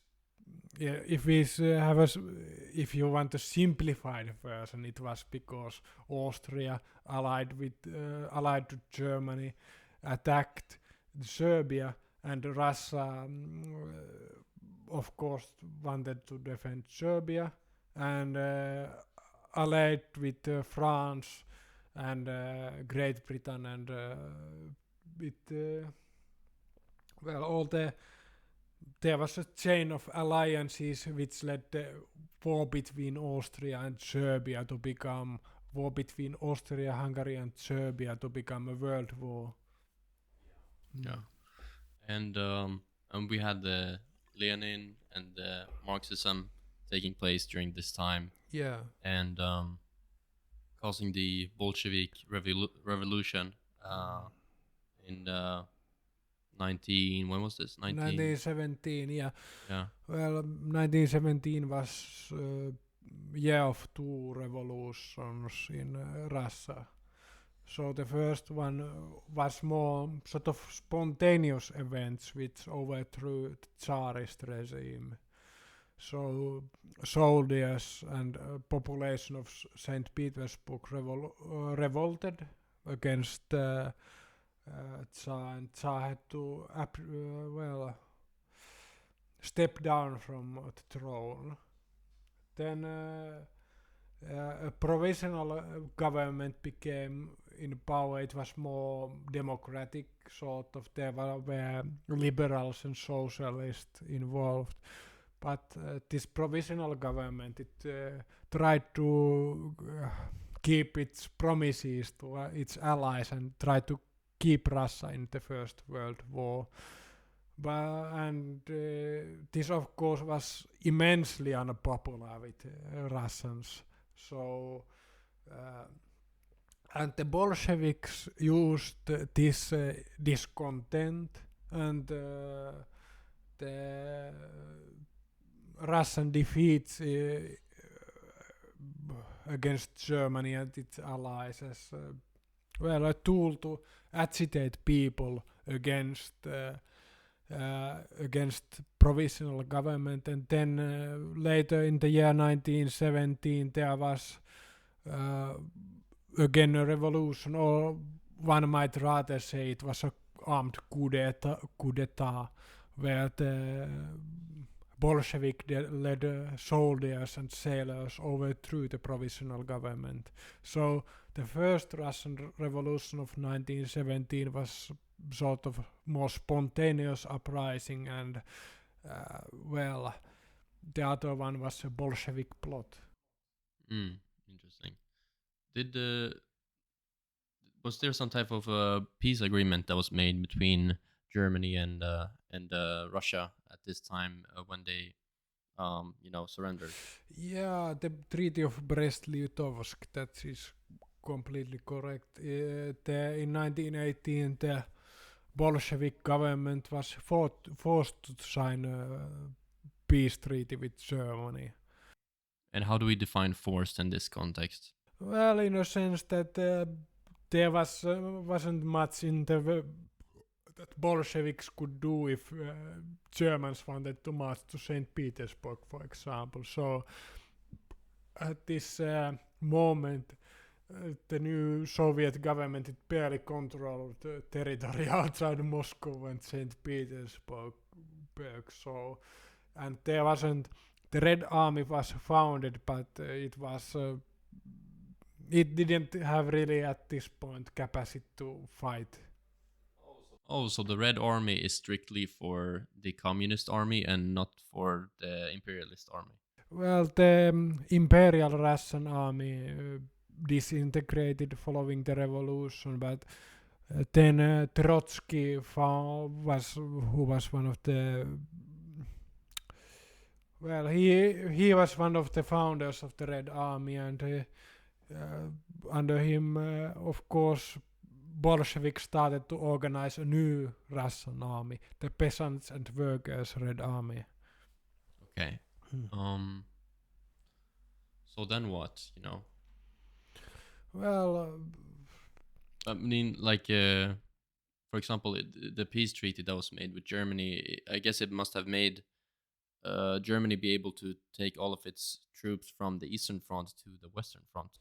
yeah, that's right. And there was a big German offensive in the Western Front, which in the end game failed. And with arrival of with joining of United States, like a lot of people don't think about that. I think, Yeah. Like because we're always told that Germany lost the World War, and you don't mention if it's first or second, but they lost the World War because they were fighting a two-front war, yeah. and they had to divide their resources. But it's kind of unique that in this case, in the end of First World War, they really didn't have to do that. They could focus more or less all to the west, if I'm not mistaken. Well, for a very short period. So of course, having to fight a two-front war was a big burden for German military for much of the war, and for this reason, it was a great success that through revolution Russia came out of the war, and Germany could for a while concentrate all of its forces on the Western Front. But of course, with as the United States joined the war against Germany, of course, and with Britain and France being able to defend successfully enough in Western Front, and with revolutionary turmoil in Germany, it was like a short-term advantage, and it didn't prevent German defeat. But for a while, it seemed that Germany could control like Eastern Europe, like Baltic states and Poland, and Finland would have become part of German sphere of influence. Yeah. Just a quick question. In the top right of the screen, do you see the recording button, like that the time is ticking in? Yeah. Okay, good. Just making sure. Yeah. Okay. And okay, so Russia lost the war, and this must have I don't know what was in the peace treaty, but this must have negatively affected them. Maybe they had to give something to Germany or something like that. Yeah, but of course, with Germany being defeated in the First World War, it wasn't like a long-term defeat. Yeah. So, but then Russia descended into civil war. So the Bolsheviks, they were opposed by various groups. There were the white armies, like some were monarchists who wanted to restore the empire. Some were like nationalists, but that's very fascinating in a way that you have these different forces within a country that wants different things, and you don't know which one is gonna come out on top. Yeah, that's right, and it is one of the most complicated maybe wars that can. I would like to maybe compare it like what happened in Syria, like during the after the Arabs during the Arab Spring, where there were like all these groups fighting with each other, and in Russia happened the same thing. There was like all these new nation states. There were Finland and Estonia and Latvia and Lithuania and Poland wanting to gain independence. There were of course Bolsheviks. There were the white armies. The peasants had their own so-called green armies, which opposed both the Bolsheviks and the whites. Ukrainians wanted to gain independence, and you could list all sorts of other groups as well. But Bolsheviks came on top, and I think one of the reasons was because they controlled the industrial heartland of Russia. They controlled Moscow and Petrograd. St. Petersburg was called Petrograd at this point, and they won because they had the industry, they had the manpower, and also because the sort of Western allies, which had been weakened by the First World War, really couldn't send troops to oppose the Bolsheviks as much. So you mean that these Western, more similar to the West groups, were previously supported by Western interests, but not as much during the war?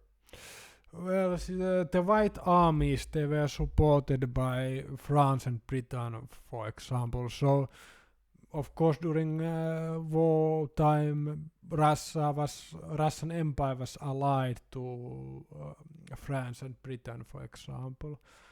And, of course, they tried to oppose the Bolsheviks. French sent troops to Odessa, for example. British landed in Murmansk and Archangel, for example. But this wasn't enough. And in Far East, like in Vladivostok, there were Americans and Japanese, for example. But this sort of Western intervention wasn't enough.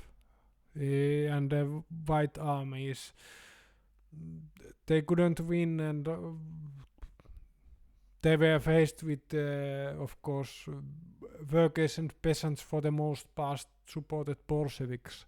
No, peasants, for example, not because they loved Lenin and his policies, for example, but they were afraid that the white armies would give back the land to the landowners, like the nobles. And this was peasant feared that. Then Lenin was very intelligent revolutionary leader in that sense that he could make tactical retreats. He could, for example, recognize the Baltic states, Finland, and not because he was a great friend of these new nation states, but because he thought it would be able to buy time for Bolshevik regime to regroup its forces.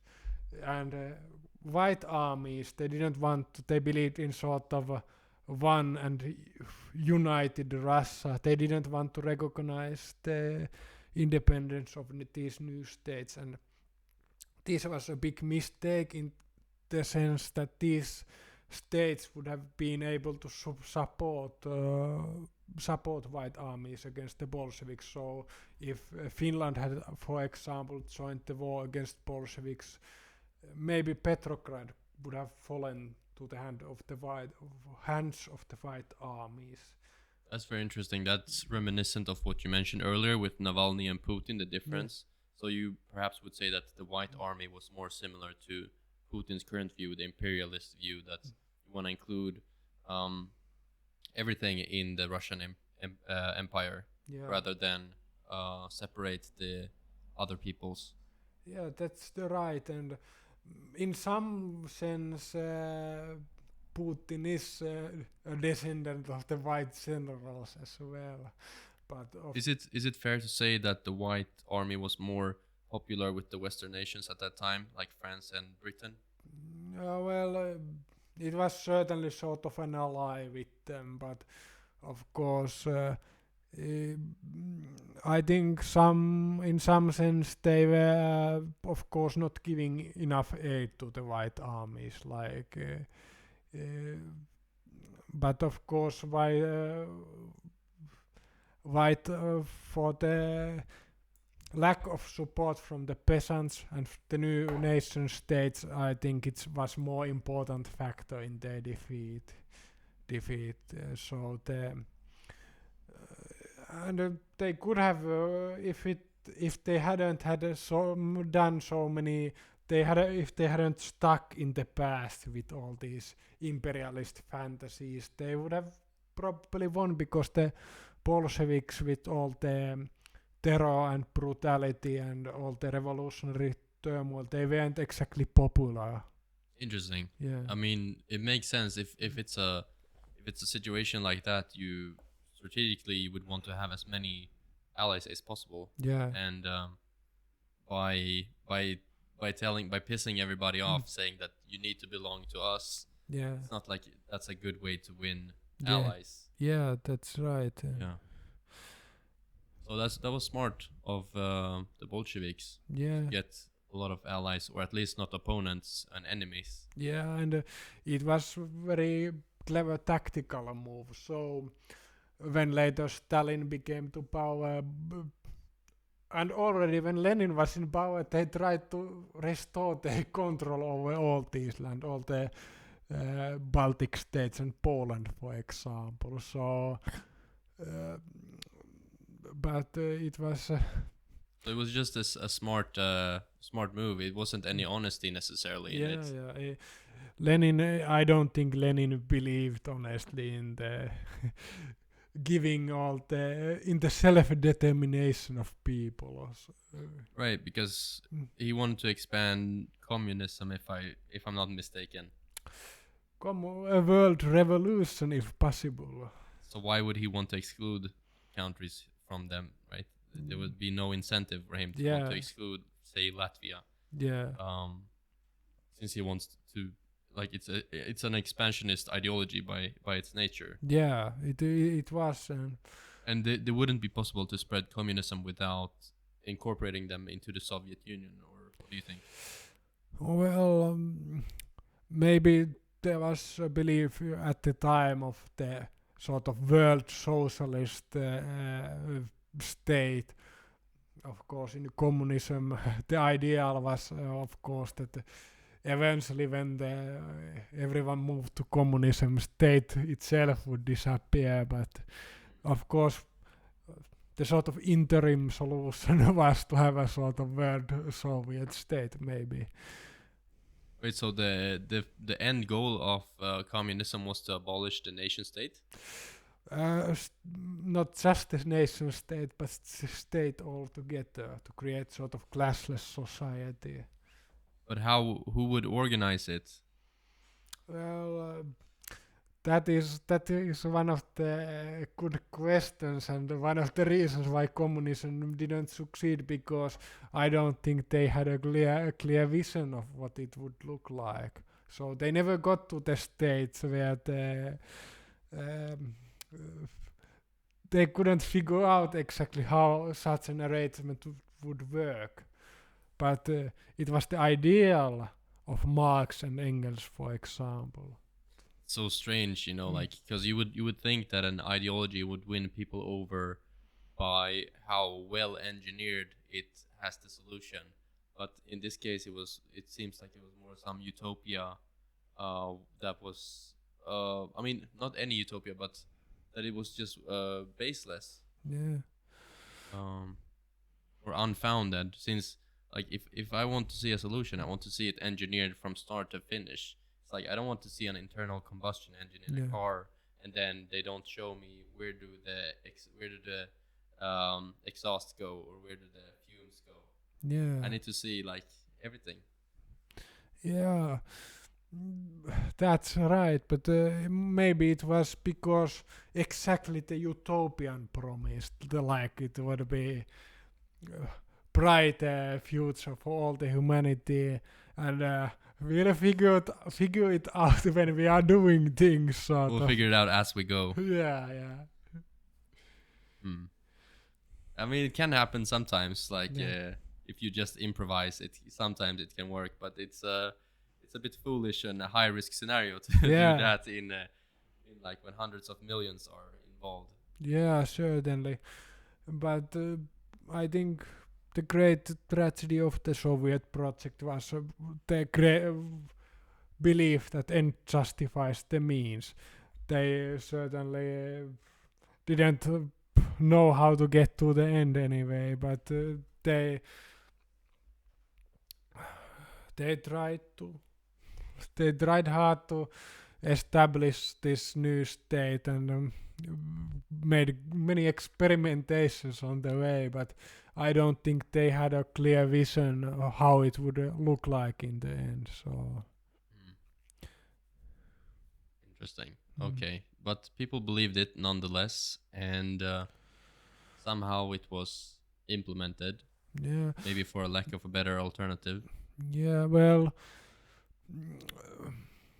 one could say that maybe it wouldn't have succeeded in a country like Russia, where there was great amount of illiteracy and ill-educated people, because Bolshevik propaganda worked with these masses of workers and peasants who weren't greatly educated, and it was sort of this utopian promises and slogans and the likes. And of course, Lenin and Trotsky and the likes were more educated, but even they, I don't think they were more driven by this utopian ideology than any clear vision. But I need to ask you this. I feel like I've dipped my toes into anarchism, let's say, and there's a big part of anarchism is not anarcho capitalism, but rather um, the more like leftist anarchism. Is this why that exists? Because a part of communism or the end goal of communism was some type of anarchism where everybody was free. Yeah, well, of course, Lenin and his like-minded Bolsheviks would have greatly denied that they were anarchists, so that they were the more concrete socialists. So they, but it is true that anarchism was a big factor during the Russian Revolution. Like there was in present-day Ukraine, there was this Black Army group led by a revolutionary named Nestor Makhno, who tried to establish sort of anarchist utopia in Ukrainian countryside, and in some ways it would have been well, sort of peasant utopia with everyone, but of course. Well, I would like to ask you to repeat that question, because maybe I. Yeah, well, I think you kind of answered it. I was just thinking, with anarchism, a lot of it is a lot of it is like there's subcategories of anarchism. Yeah. There's the anarcho-capitalism, which is more right-wing, free market. You can own land, and then you have like private property. Yeah. Then you have the left side of it, which is more okay. Nobody rules us, but we're sharing everything, and there's no such thing as private property. So you can't own a piece of land and things like this. Yeah. So I was just thinking, like, since the end goal of communism in this way was not really specified, that you would just abolish all authority, maybe that's why they were kind of related, these two things. Yeah. Well, I think difference maybe between anarchism and communism in that sense that maybe anarchism doesn't have such an interim state where the sort of there is a sort of socialist state, socialist controlled the state, and but maybe anarchists wanted to more directly to sort of anarchic states and abolish all the institutions instantly. And while in Bolshevik ideas they wanted to control the state for a while, and after this stage of transformation, eventually state would die away. That was the plan anyway, but of course the end result was a creation of more horrible, oppressive, totalitarian state than anything the Tsars, for example, had created. Right. So if I'm understanding you correctly, their idea was like, okay, we need to build this giant chip which is the Soviet Union, and while we're building this, we need the scaffolding and all of these structures around. But once the project is complete, this scaffolding will kind of disappear and rot away, and we'll just have the creation that we wanted. I think that's a very good metaphor. Yeah, exactly like that. So you need the scaffolding for a while, but it is a sort of a means to an end. Means to an end. That's dangerous words. Yeah. Yeah. Okay. And that obviously didn't happen. Millions of people died, and a lot of people sat in prison for many years, decades. For example, Alexander Solzhenitsyn. Yeah. I read a bit in his book, The Gulag Archipelago, and it's I think anybody who proposes communism should definitely read that book. Yeah. Just to see how it turns out. I mean, yeah, I'm very skeptical with authority, but let's get back to Russia. We're still, weirdly enough, in the First World War, because there's a lot of things that's happening. Well, at this point, of course, Bolsheviks win the civil war and they rule much of the former Russian Empire. So they regain Ukraine and the states on the Caucasus, for example, Central Asia. Where is Caucasus again? Caucasus. Where is that again? Armenia, Azerbaijan, and Georgia. Okay. Yeah. So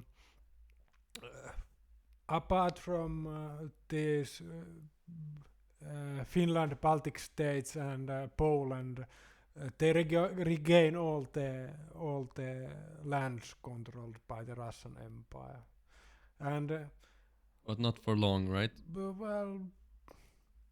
Well, for 70 long years actually. So, the Finland, Baltic states, and you mean like that they would stay independent? No, well, for the 20 years they would stay outside the Russian Empire, the Soviet Empire. Yeah. Okay, so before the Second World War, they were free there. After the First World War, those the Baltic states and Finland was free, eastern part of Finland. Yeah, that's right. So these little countries, well, Poland wasn't exactly small, but they stayed out of the Russian rule, and it was. At this point, war with Poland, for example, stopped Soviet expansion west, like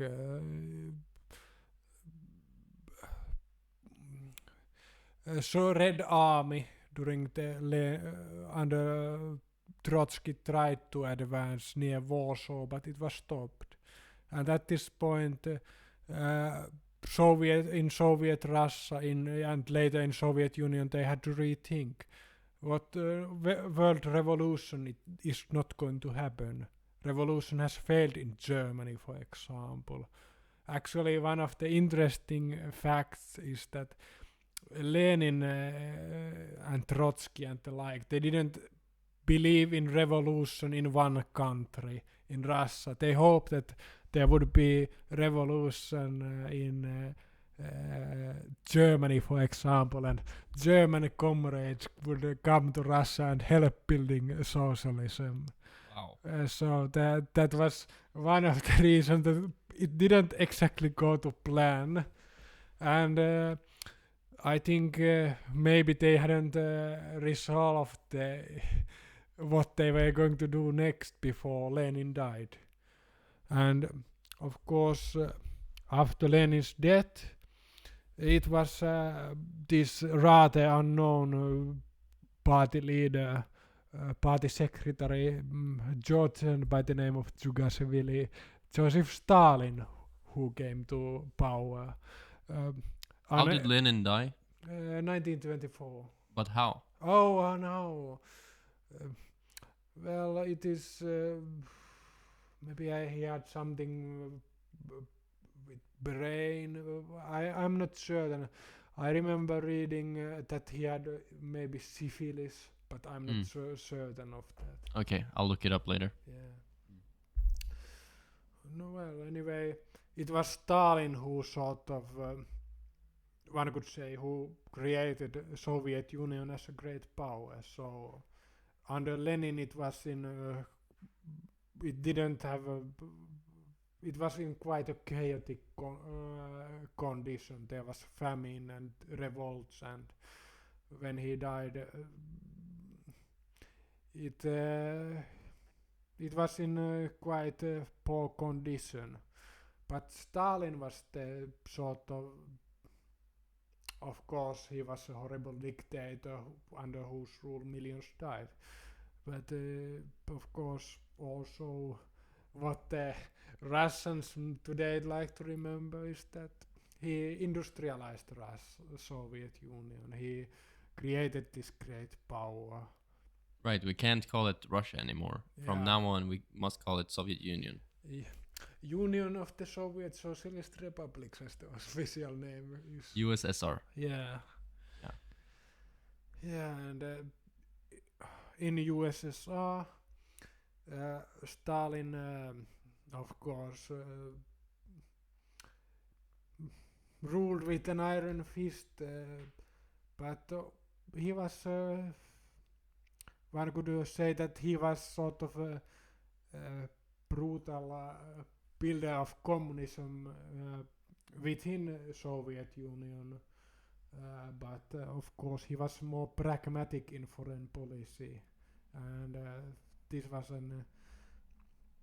he was rather cautious he didn't, if it hadn't been for the Second World War, I don't know if he had sort of started such a big war. When Stalin tried to expand, it was with much weaker opponents, like at the beginning of Second World War against Poland, which was already being defeated by the Germans, and against Finland, which of course was believed to be much weaker, but it proved a more tougher opponent than they believed. Yeah. Before we move on from Stalin and Lenin, who do you think would be more merciful and less brutal from the two of them? Well, Lenin, but only in a sense that Lenin was tolerant of the different point of views within the party. So he allowed like try to pull this a little bit in front of you. Yeah. He was tolerant of people like Trotsky and Bukharin and Stalin, who sometimes had different opinions from him. But Stalin was different because he didn't tolerate any opposition within the party, and of course there were these big party purges in the late 1930s, so where the leading Bolsheviks, old Bolsheviks, the people who had done the revolution, they were liquidated, they were killed, they were purged. And because they would be potential threats? potential threats and like rivals to Stalin's vision. Of course, one possible reason for these purges was that Stalin waited that there would become a new sort of big world war, and he wanted to sort of do away with all the opposition before before the war started, so there wouldn't like be a sort of potential fifth column within the country. I see. It says on the internet that, like, if you analyze the personality types of Stalin and Lenin, Lenin was more intellectual and Stalin was more practical and more doer and less of a thinker. Yeah, well, that's right. Although Stalin was also, he read a lot, and it is like sort of a image created by his opponents, like Trotsky, that he was sort of an unintellectual oaf or the sort of foolish person altogether. He was cleverer than they give him credit for, but of course that doesn't exactly excuse that he was sort of a brutal dictator who did like many of these Russian leaders we've spoken about, like Ivan the Terrible, Peter the Great, Lenin, Stalin, and also Putin, that they wasted a lot of human potential. They what? Human potential, like human capacity, like having immense amount of talented people left Russia, immense amount of talented people were killed. And that is again the age-old and justify the means ideology. So they were like, Stalin was very successful, but he left like intergenerational trauma and a lot of people who would have contributed to development of Soviet Union and later Russia. They were wiped out. Yeah. Solzhenitsyn talks a lot about that in his book, like that they're taking all of the intellectuals, all of, like, even, well, obviously it started with the political thinkers, but even people like engineers were taken because they were seen as, you know, kulaks, and you know, and maybe it had an impact also on, you know, the children, because I mean evolution is a thing, right? So if you kill or exile all of the intellectuals, there will be less of those children too. That's just how genetics works. Yeah. So I think it must have had long-term impact too, in a way, actually. Yeah, I think you are right, and that is one of the things I've often wondered about the present day Russia. So, like, there has been a long-term brain drain. So, after the Russian Empire, a lot of most talented intellectual people, they emigrated. Millions of people emigrated from Russia, but many of them from the most talented and intellectual people. Then Stalin's purges destroyed a lot of human potential. Then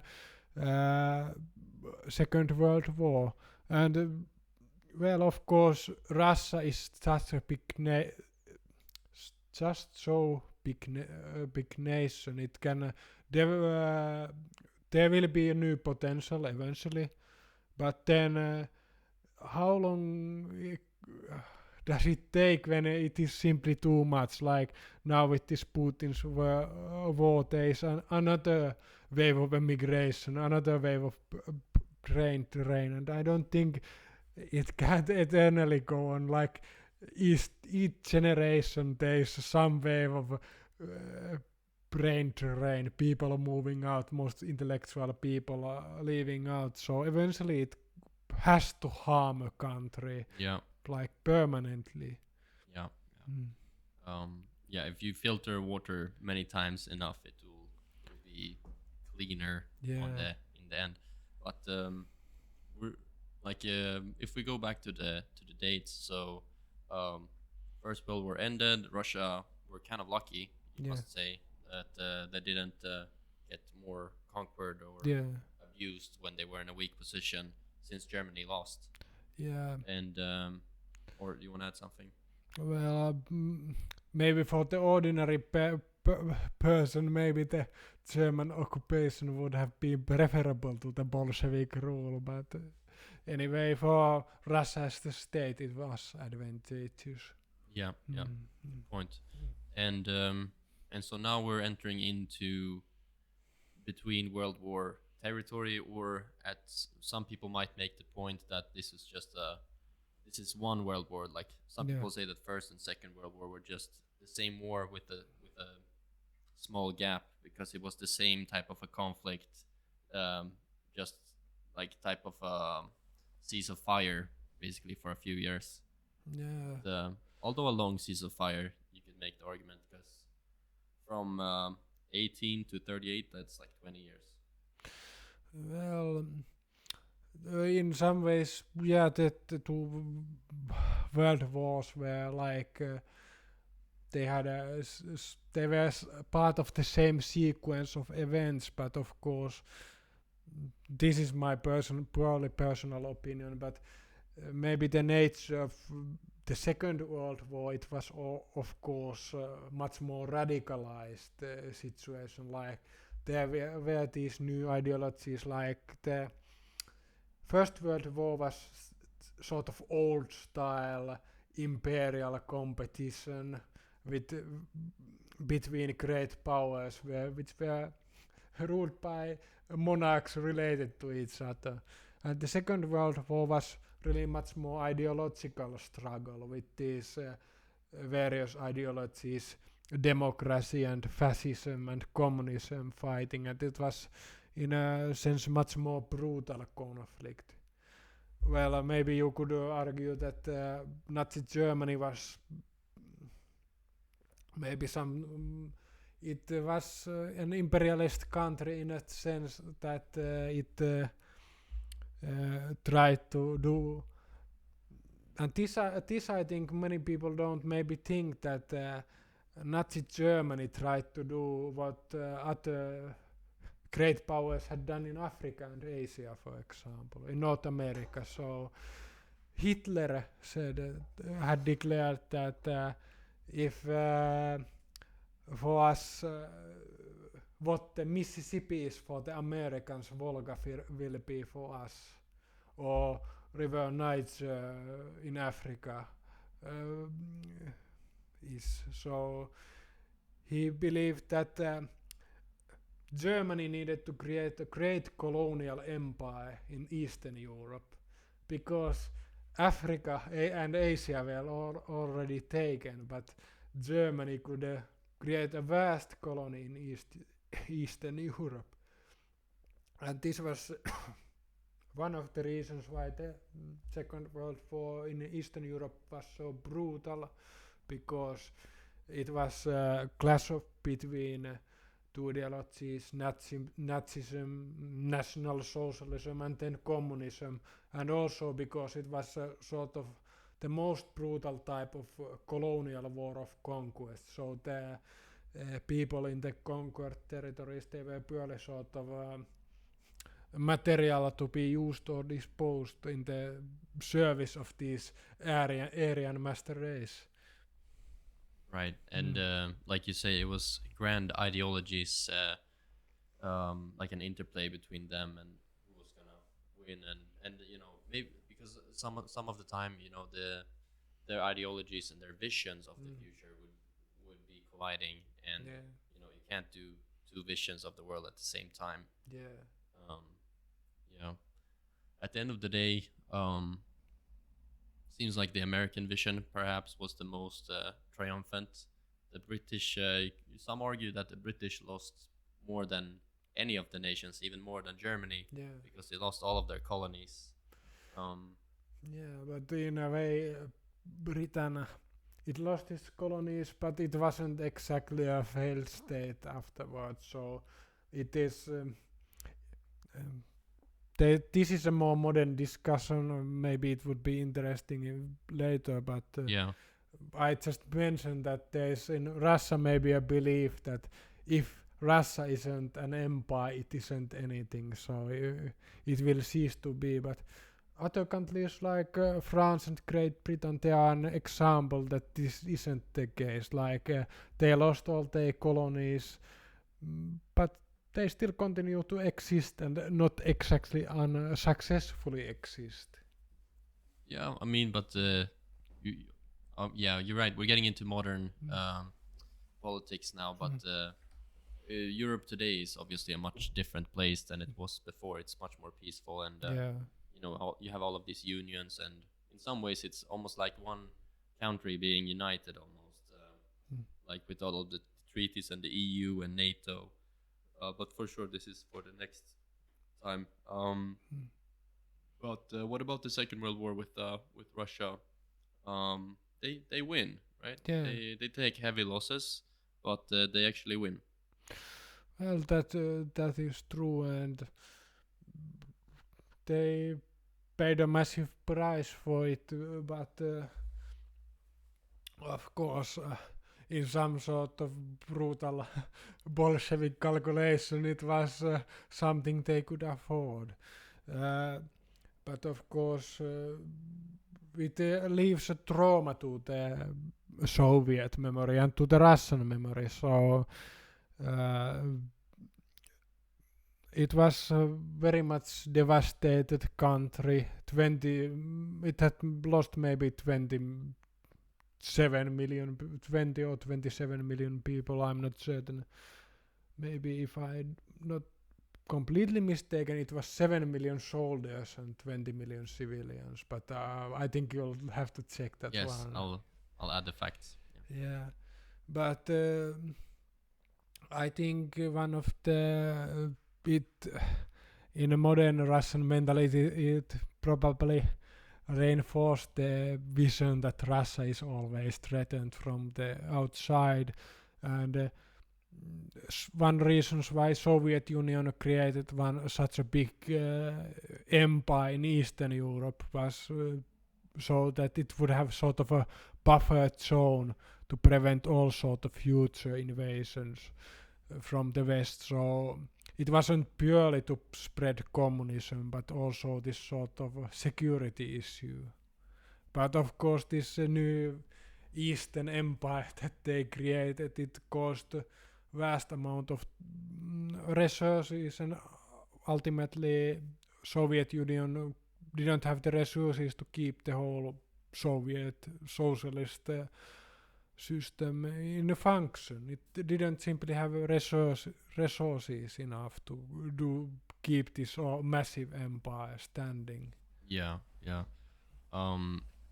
Yeah, there's a lot of territory to cover here in the 19th century. Since I mean, it's first of all we have more data, and second of all, it's I think it's more happening, faster changes, new technologies. Yeah, more bigger powers at play, I would say. Yeah. And yeah, and technology is just making everything to the power of 2. Yeah. Yeah, and well, I think that Soviet Union, I don't think it had a proper chance to win the Cold War competition. It was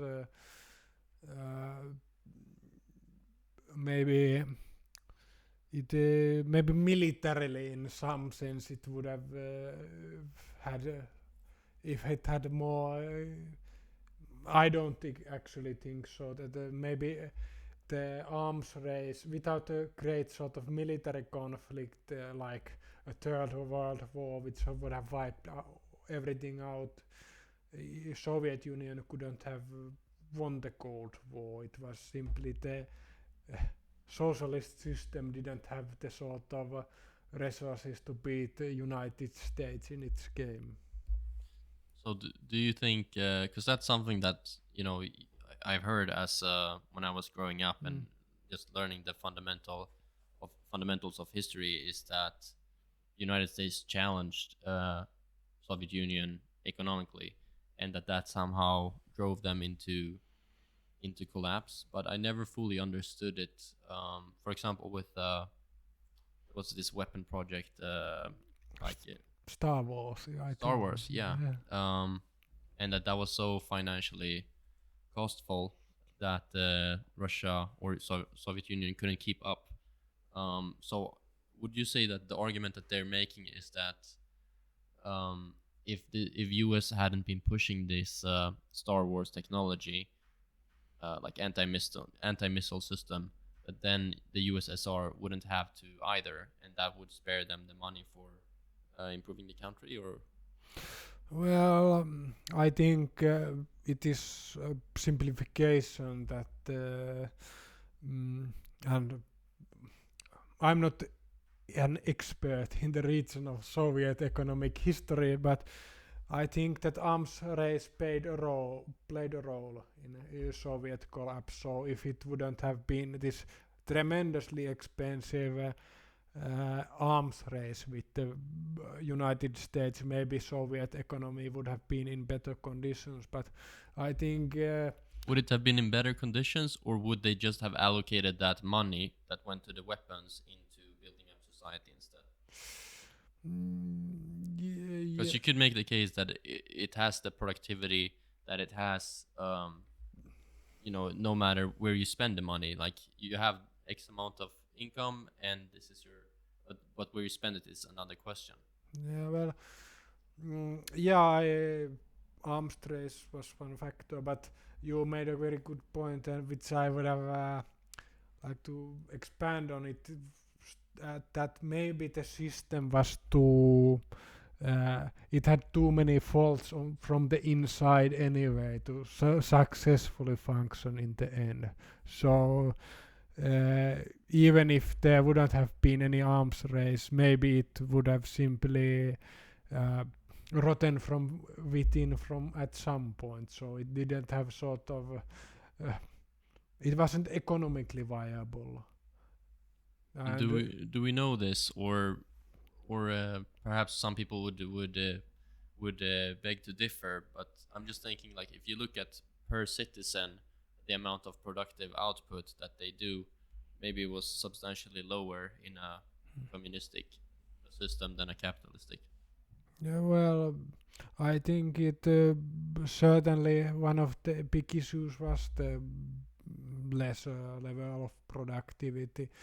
But a big factor in Soviet economic collapse, what I've read on was the collapse of the oil prices. So it was a system greatly dependent on these natural resources, and when sort of price of oil dropped, Soviet system became had an immense amount of economic difficulties. So it was sort of it was dependent on these rare materials, these like exporting energy and like. And Soviet Union even had to import grain from the West at the end.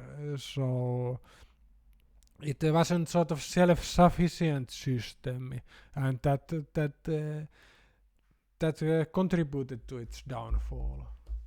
Yeah, I had no idea that the Soviet Union imported grains from the West in the end. That's crazy. Yeah, if I remember correctly, that was the case, and it was different from the Stalin years, for example, when Soviet Union, well, it exported grain even though there was famine in Ukraine and Kazakhstan, for example. But of course, such imports helped prevent that in the later years of the Soviet Union there wasn't any sort of famine, even though the system of collective farming, it was always very inefficient. I understand. One thing that we kind of forgot to mention, we said Russia won the Second World War, but we didn't exactly talk about the consequences of that. So one of the consequences was all the territory that they took, they kind of incorporated into the empire, or not empire, but the Union. Soviet Union. Is that right? Well, they incorporated territories like the Baltic states, the some parts of Finland, some Eastern parts Germany. of Poland, from Kaliningrad, the earlier Königsberg. They were directly incorporated into the Soviet Union, and then there were the puppet states, the satellites, the East Germany, Romania, Bulgaria, and Czechoslovakia, and others. So they weren't actually part of the Soviet Union. No, they were more like vassal states, sort of. In the they had to do much of what Soviets had to say, but they had a sort of independence. They had their own armies, police forces, and the like. But even though there were like Soviet military bases in these countries, but they, of course, the independence was limited. And whenever some of these Eastern European states tried to have a more independent policy, or let's say less communistic policy, like in Hungary in 1956 or in Czechoslovakia in 1968, Soviet Union sent troops and forced these countries to bow the Soviet line. So it seems like that was just a facade, or that was just fake. That they weren't very independent after all. And you've heard the stories about Stasi and like how they knew everything about everybody in Germany. So it just seems like that was a lie. Well, yeah, it was one of the big lies of the communist system. It was, but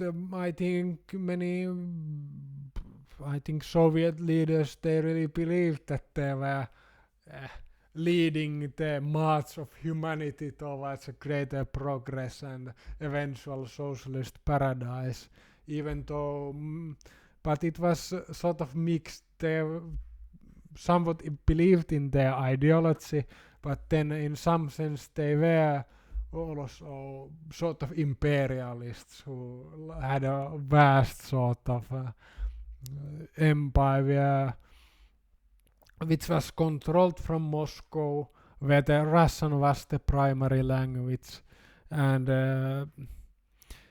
I think in the beginning we spoke of what is like Putin. I think he's like, he wants the Soviet Union as a great power. All the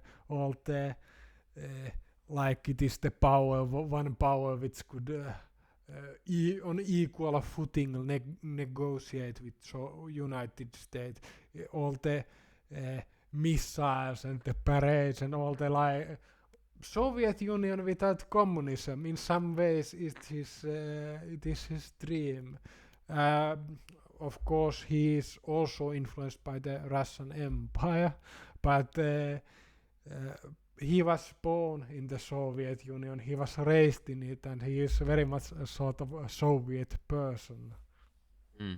But before we get that far, like, what about why did they make the decision to not include, for example, Germany and Romania, you mentioned, into the Soviet Union, and instead make them these semi-independent states, or at least on paper? It does, like, I have a knowledge gap there. It doesn't really make sense to me. I think it would simply have demanded too much resources to include them directly into the Soviet Union. So if they were, and of course Soviet Union had to take into account such factors as nationalism. Of course, these in many of these countries there wasn't exactly, they didn't exactly want to become Russian or even Soviet. So sort of this was more easier way to make them part of the communist world, to give them sort of nominal independence. So it simply spared resources, I think. Okay, that's very very interesting. I never really understood that part. So thank you for explaining that. But if we take Latvia as an example, um, they they were Soviet Union, right? They were not a semi-independent state. Like, Yeah, but in this the legacy of Russian Empire becomes a factor. Stalin believed that regions like countries like Finland and Poland, they hadn't been never part of the like they were more in the sort of more autonomous even in the Russian Empire. So it wasn't like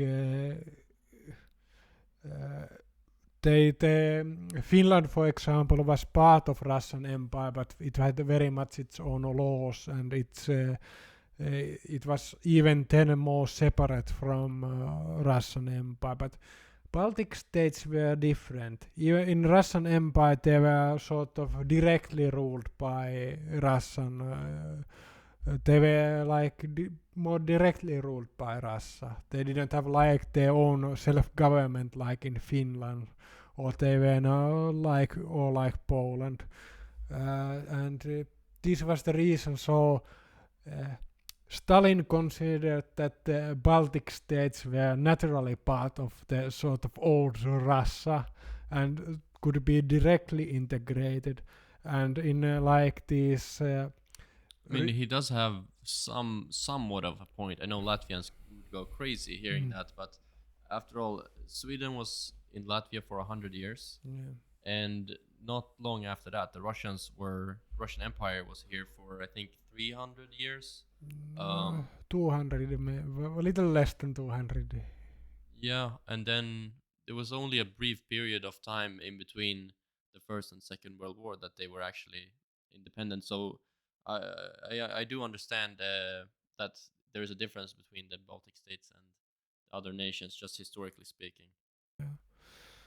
Yeah, from the Stalin sort of maybe Russian imperialist influenced worldview, that was the case. So that, of course, that it is part of sort of something directly ruled by Russia, and therefore it needs to be annexed to the Soviet Union.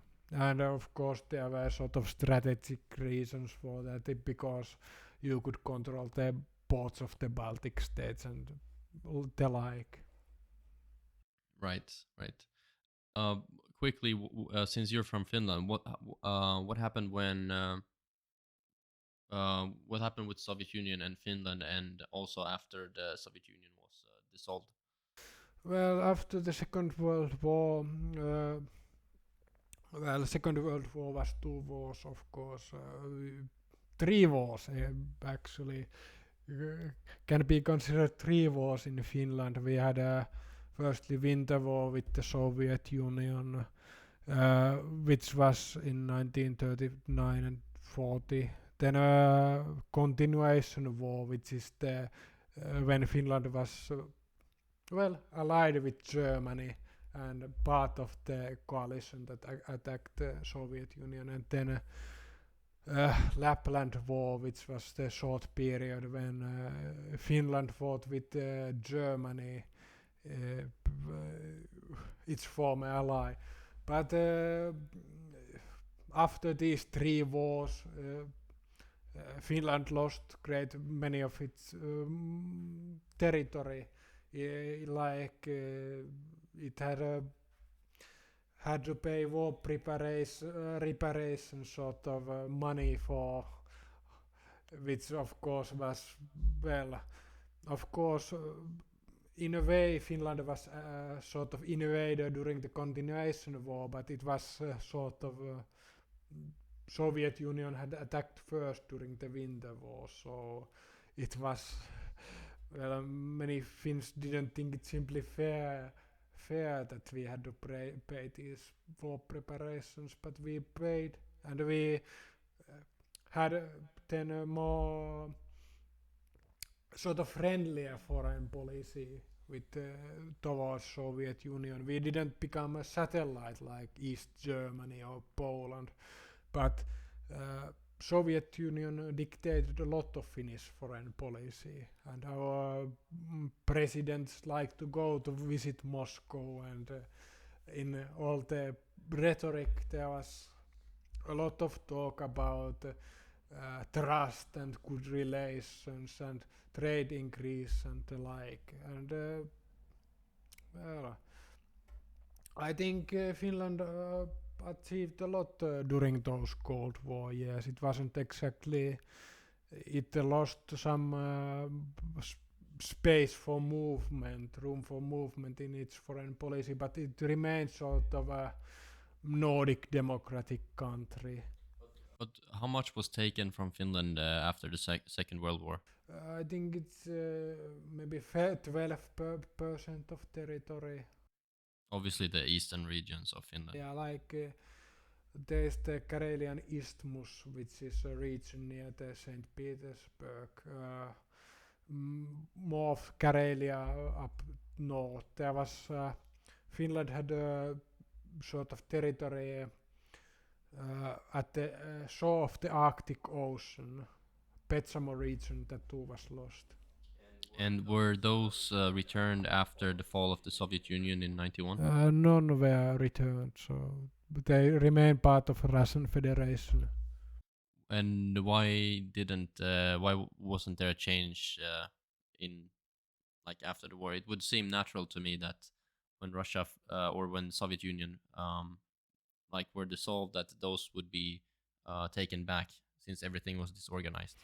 Well, the new Finnish government after the end of the Cold War thought what it wanted to retain good relations also with New Russia, and it maybe thought it wise not to make sort of territorial demands. And of course, Russia firmly refused to return these territories. Maybe not because it was like it wouldn't have been needed those territories exactly, but it was afraid of other territorial demands, like Japan demands the Kuril Islands in the Pacific, for example. So if you give one country back this territory, then maybe there would be more demands from other countries. Or maybe Germany demands back Kaliningrad, for example, and things like that. Yeah, and maybe there was some shame also. Like there was some heavy propaganda after the Second World War that the Axis powers, including Finland, were like evil or wrongdoers, and so it would make sense to me not to want to dig into that again, since after all it was a long time that passed from fall of Soviet Union and end of Second World War. Yeah, but in Finland,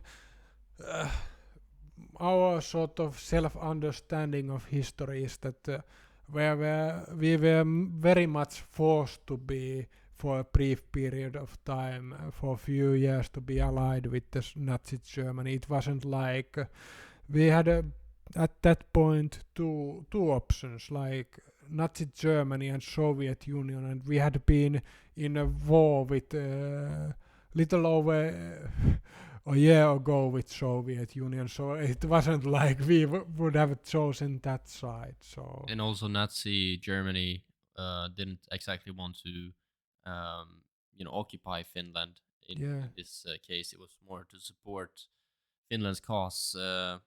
So it was more independence for Finland. So it's a clear choice. Yeah, certainly, and it was like, well, it was. It was a defensive war after all. It was not like Finland was the perpetrator in this situation. Yeah, well, Winter War was very much a defensive war, but it is sort of. History is complicated, and of course it has to be said that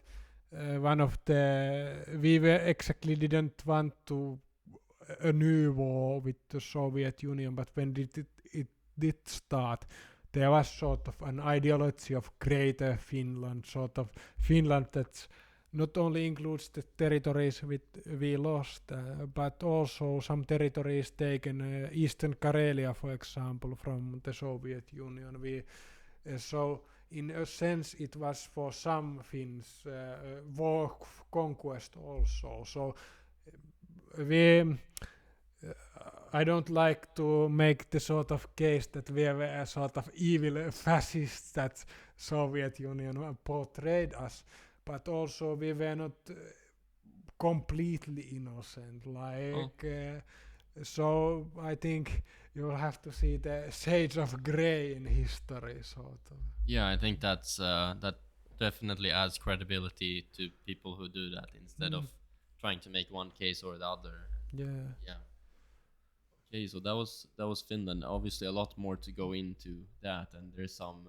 We talked before the podcast, like some legendary story of the Finnish sniper, the White Death, and you know his real name, which was. Yeah, Simo Häyhä. Yeah, I don't know how many hundreds of confirmed kills he had, but I certainly. think something like 500, if I'm not mistaken.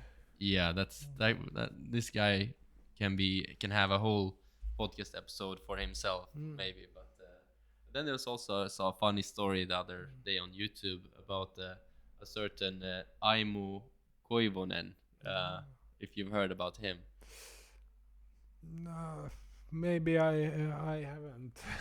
It's a funny video. I'll link to it in the video on the podcast. But basically, there were some Finnish winter war with the Soviets, and they were very exhausted and almost no resources and hadn't eaten for a long time and no ammunition.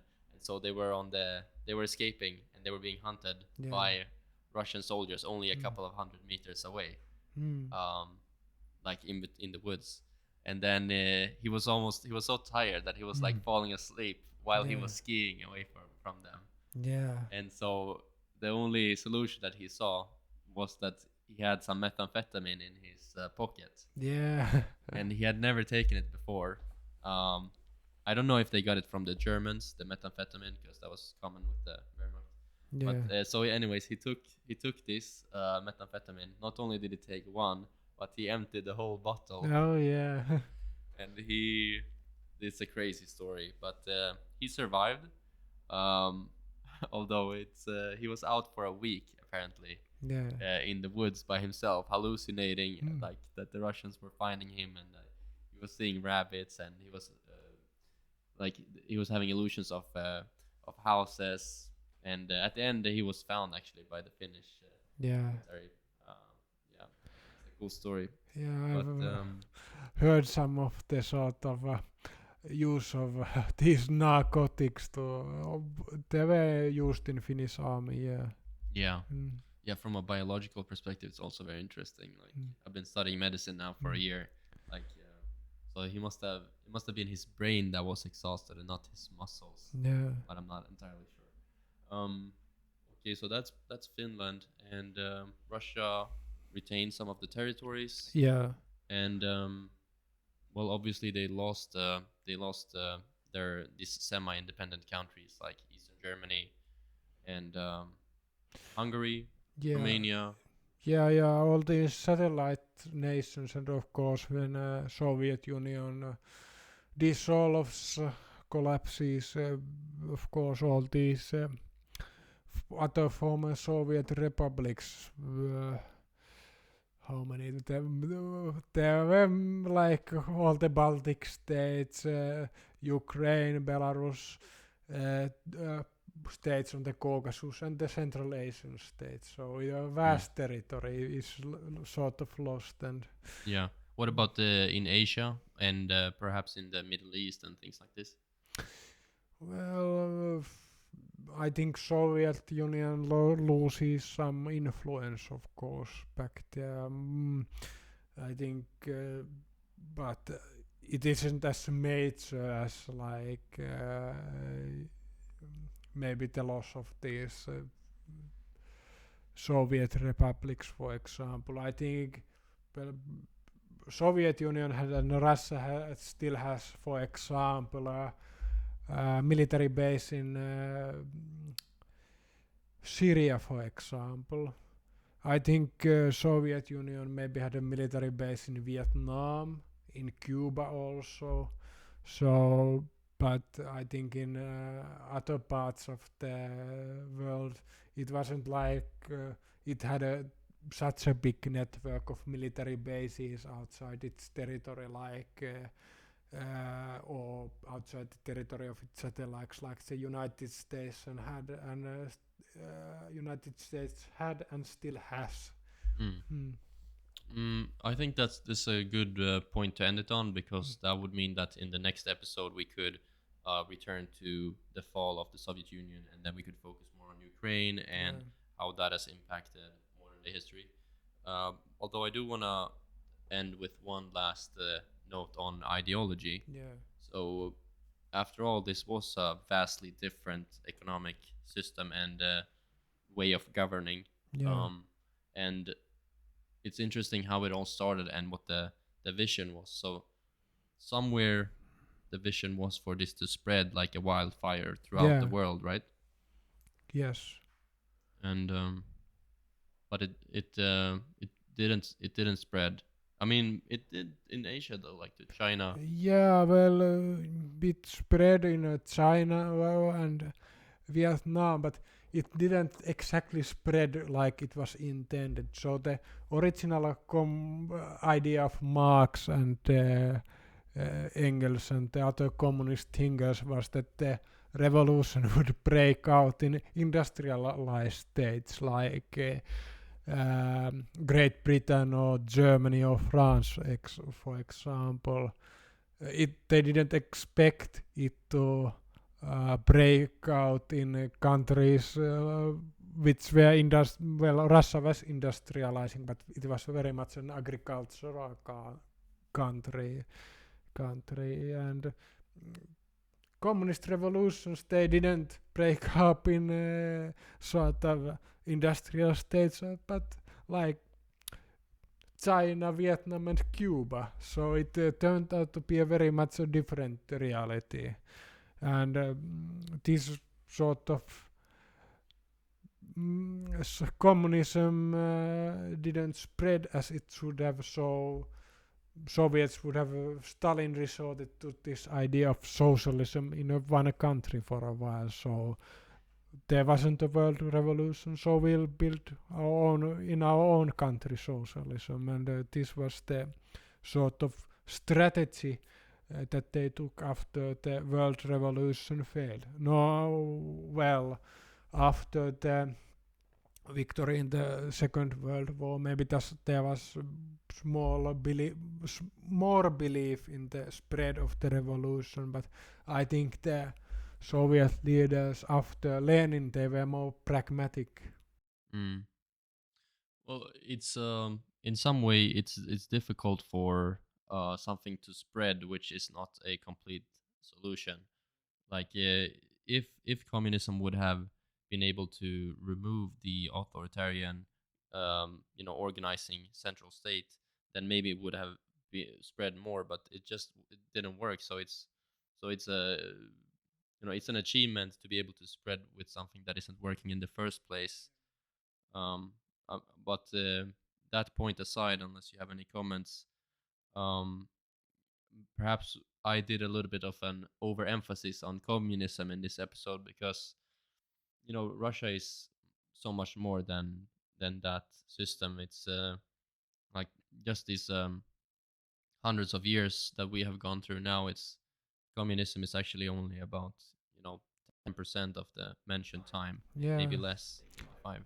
But one could say that Soviet Union, it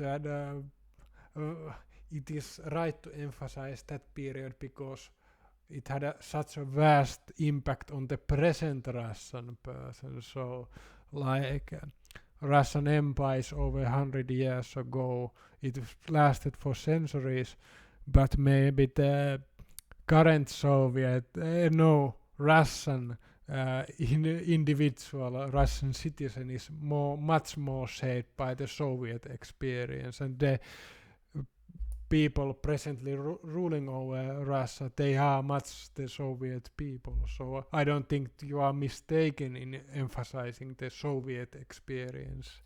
Yeah, that is right. What you're saying. I don't know if it's the technology or probably it's the technology and just the vast impact that it had and on the rest of the world, like less of an isolationist strategy and maybe the opposite. Yeah. So that also affects a lot more Yeah. and a lot of big changes that didn't happen during the earlier centuries. Yeah. Yeah. That's right. That's right. Yeah. All right, Anshi.